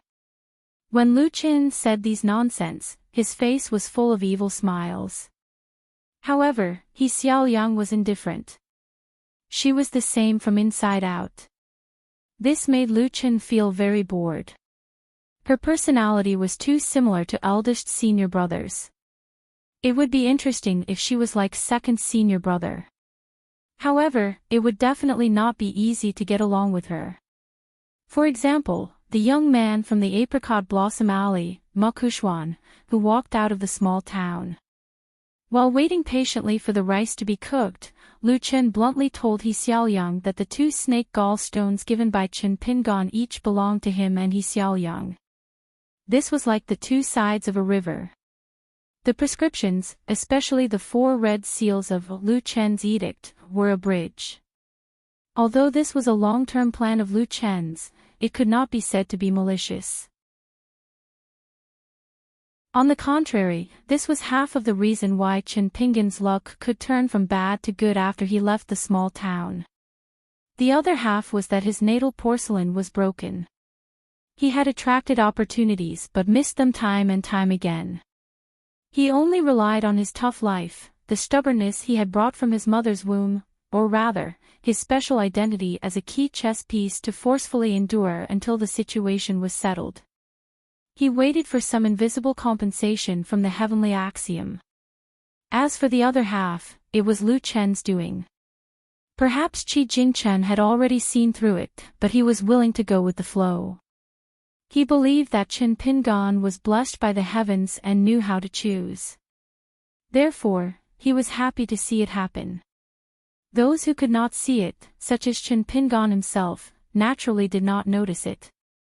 This was because after the bridge was built, a mysterious connection appeared between Chen Pingan and He Xiaoliang. Fortune and misfortune depended on each other and they shared it together. Therefore, Chen Pingan took away half of He Xiaoliang's fortune. Speaking of which, if an ordinary person accepted this opportunity, they might have died a long time ago. If one's life was as thin as paper, a raindrop could pierce through it, let alone a downpour.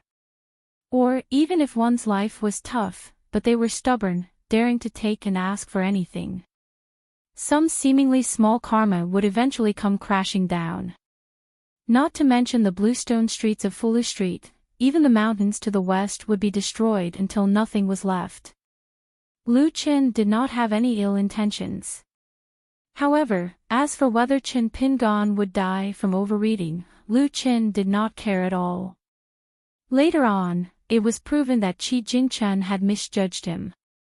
She had heard of a Taoist sect master divulging the heavenly secrets. At that moment, He Xiaoyang's state of mind, which had always been calm, finally began to show flaws, like cracks appearing on a mirror. She knew very well that He Xiaoyang, who had a smooth life and great fortune, had reached the edge of a cliff. Whether she would go against the flow of the great Tao and reunite with her, from then on, she would ascend to the heavens in one step. Or, she would fall into the abyss and be smashed into pieces. It was only her next step. Moreover, even if she made the right choice, she might not be able to cultivate as quickly as before, without any obstacles. At that time, it was already the most dangerous moment in her life where everything went smoothly. Especially the feeling of not being able to control herself and being reduced to a chess piece, it was extremely terrible.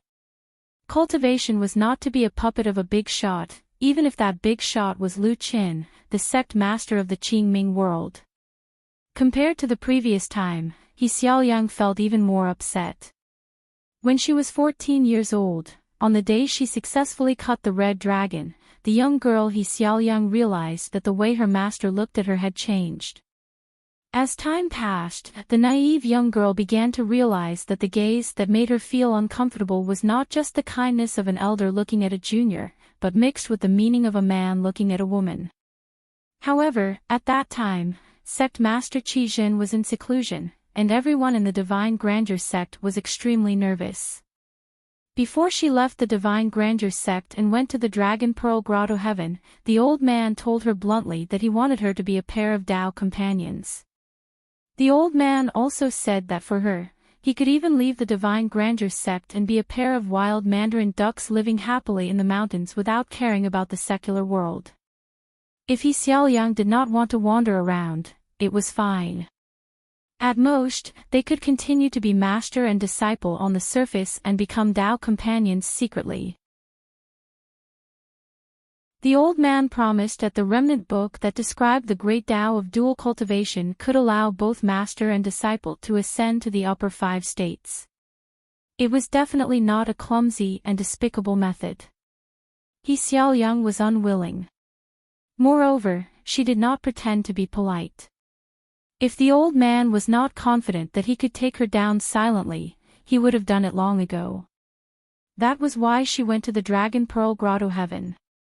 Because there were some sceneries that He Xiaoyang only wanted to walk to the top of the mountain alone and see with her own eyes. In fact, He Xiaoyang did not value the dual cultivation method in the eyes of the world, nor did she have much prejudice against them. He Xiaoyang only cared about the great Tao. The truly superior dual cultivation method of Taoism was actually far from being as unbearable as the ordinary people mistakenly thought. It was a side branch of the dual cultivation method of life and life. It was not even included in the many heterodox methods of also Tao. The heterodox methods sounded derogatory because for the Qi trainers on the mountain, it was just that they could not ascend to the upper 5 states. It was also a great way to climb the mountain. After He Xiaoyang returned from Dali, the old man completely tore off the disguise of a kind elder. He guided her patiently, threatened her with words, and used all kinds of methods. He Xiaoyang dealt with it calmly, but deep in her heart, she felt a little sad. Because she knew that this was the way the old man chose, but it was too small and too remote.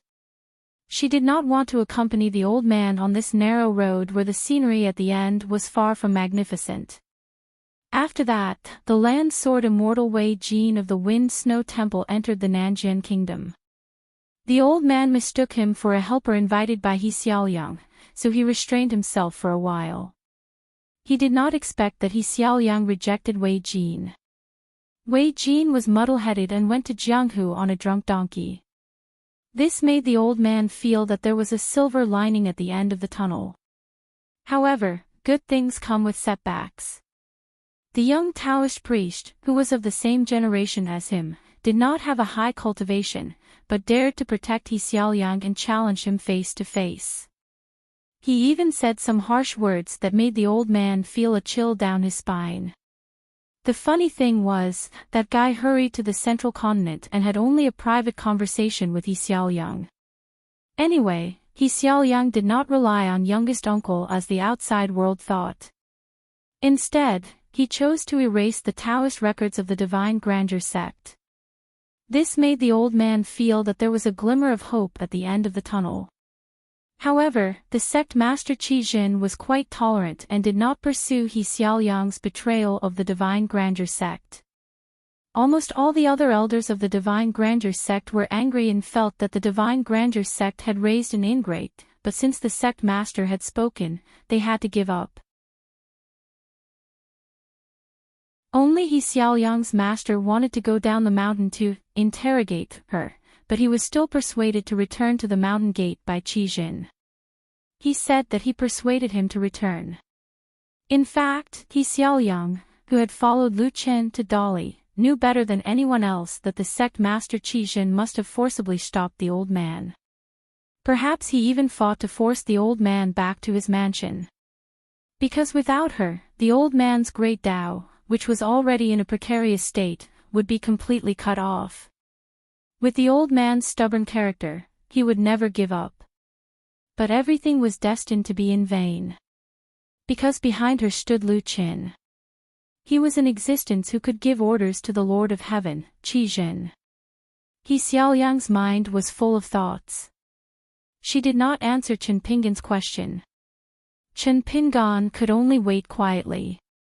No matter how far-sighted Lu Qin is, he is just going with the flow. He Xiaoliang's eyes suddenly brightened. She stood up abruptly, as if a knot in her heart had been untied. So when fate comes, it is a match made in heaven. But He Xiaoliang's heart suddenly trembled. She vaguely remembered that when she first met the young man, she could only see that they were fated, but not fated. This was her great Tao original heart. But why did she feel that they were fated? She even felt that they were a match made in heaven. And this was the deduction of the Taoist sect master, Lu Chen. Indeed, in her heart lake, there was a languid voice with a hint of laughter. Not bad. To be able to understand this, it means that after this battle, after asking yourself, you have handed in the correct answer. The crack in your heart mirror has been completely mended. Even if you are severely injured in the future, it will not be like today, where it is very likely to shatter. Next, you can go to the Julu continent. I'll say this first. I did not eavesdrop. I just buried something in your heart lake. When you get the answer, it will be unraveled. Then I will know. Let's not talk about this. Finally, I have another question for you to ask yourself. How should you deal with Qin Pingan? Yes, this is a little too literary. It is not my usual style. Why don't you change it to, Qi Xiaoliang, touch your hidden chest and ask your conscience if you want to get rid of the root of the problem and kill this fated person in front of you who you do not know if is good or evil for the time being, so as to prevent your heart from forming a knot and destroying the foundation of your great Tao in the future. The beautiful young Taoist nun looked at the seated young man. Her face was flushed and her eyes were cold. Chen Pingan met her gaze. It was as if he had fallen into an ice cellar. In the blade-strengthening gourd at his waist, Chu Yi and 15 were ready to attack. Should he kill the young man? It seemed that this was all within Lu Chen's expectations and calculations. The first time, He Xiaoliang had to pass his own test. This time, he had to pass the test personally set by the Taoist sect master. Of course, Lu Chen would not use all his strength. Otherwise, it would be no different from killing someone. He clearly had high hopes for He Xiaoliang and would not slap himself. The beautiful Taoist nun asked herself for the second time. Her cold eyes gradually turned charming, not to mention her blushing cheeks, which made her originally dignified face look extremely strange. However, on the lake in her heart, there were great ripples and raging waves. She was suffering unspeakably. Chen Pingan did not say a word. He stared at the Taoist nun of the Shinzhou sect who was acting strangely. He even suspected that the legendary fox demon who was good at bewitching people had changed into He Xiaoliang's appearance. Otherwise, how could they be two different people? However, his intuition told him that there was a fine line between life and death between them. He Xiaoliang could not help holding the table with both hands. Sweat seeped out, and the hair on her temples was messy. Outside the door of He Xiaoliang's heart, a sigh sounded softly, as if forcibly suppressing the flood in He Xiaoliang's heart. He Xiaoliang, in fact, I have already given you the answer. It's just that your state of mind has been blinded by the Great Way. If you want to kill him, I will stop you. If you don't kill him, I will not force you. Either way, you can pass this test. But you can't take it, nor can you let it go. Muddle-headed, you even made the worst plan, which is to kill Chen Pingan and marry him in the underworld. You can cut off the karma and admit that you have a clear conscience. How ridiculous! How can you achieve such a feat? Have you ever wondered why Chen Pingan could live to this day despite all the obstacles in his life? But you, who have been successful in everything and have excellent aptitude, can't even pass the threshold that is the easiest to pass. He Xiaoliang, the real fairy who was unattainable in the entire continent, slumped on the stool. Her head was on the table, and her face was flushed. She gasped for breath, and there was some moisture in her eyes. She looked at the young man opposite her with misty eyes. In her eyes, there was resentment and guilt. There was no killing intent at all. Seeing this, Chen Pingan was confused. What? I didn't bully anyone. The flying sword and the sword-cultivating gourd has not come out yet. Furthermore, He Xiaoliang was a qi refinement warrior. Even if he were to use all his qi refinement warriors and put on an act of subduing demons, he would still lose and die. He Xiaoliang came to her senses after a long time. The mist gradually disappeared, and the spring tide gradually subsided. She calmed down. She stood up and smiled at the young man. She finally became the fairy girl that Chen Pingan first met, accompanied by the white deer and a fairy aura. She said resolutely and decisively, Chen Pingan, when you die one day, you will be my husband. In the end, she made half of her original intention and half of her initial decision. She didn't kill anyone, but formed a bond.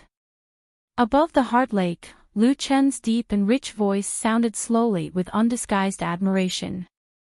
Blessed and immeasurable celestial worthy. He Xiaoliang, from now on, you are under my tutelage as the sixth direct disciple. You can establish a sect in the Jilu continent.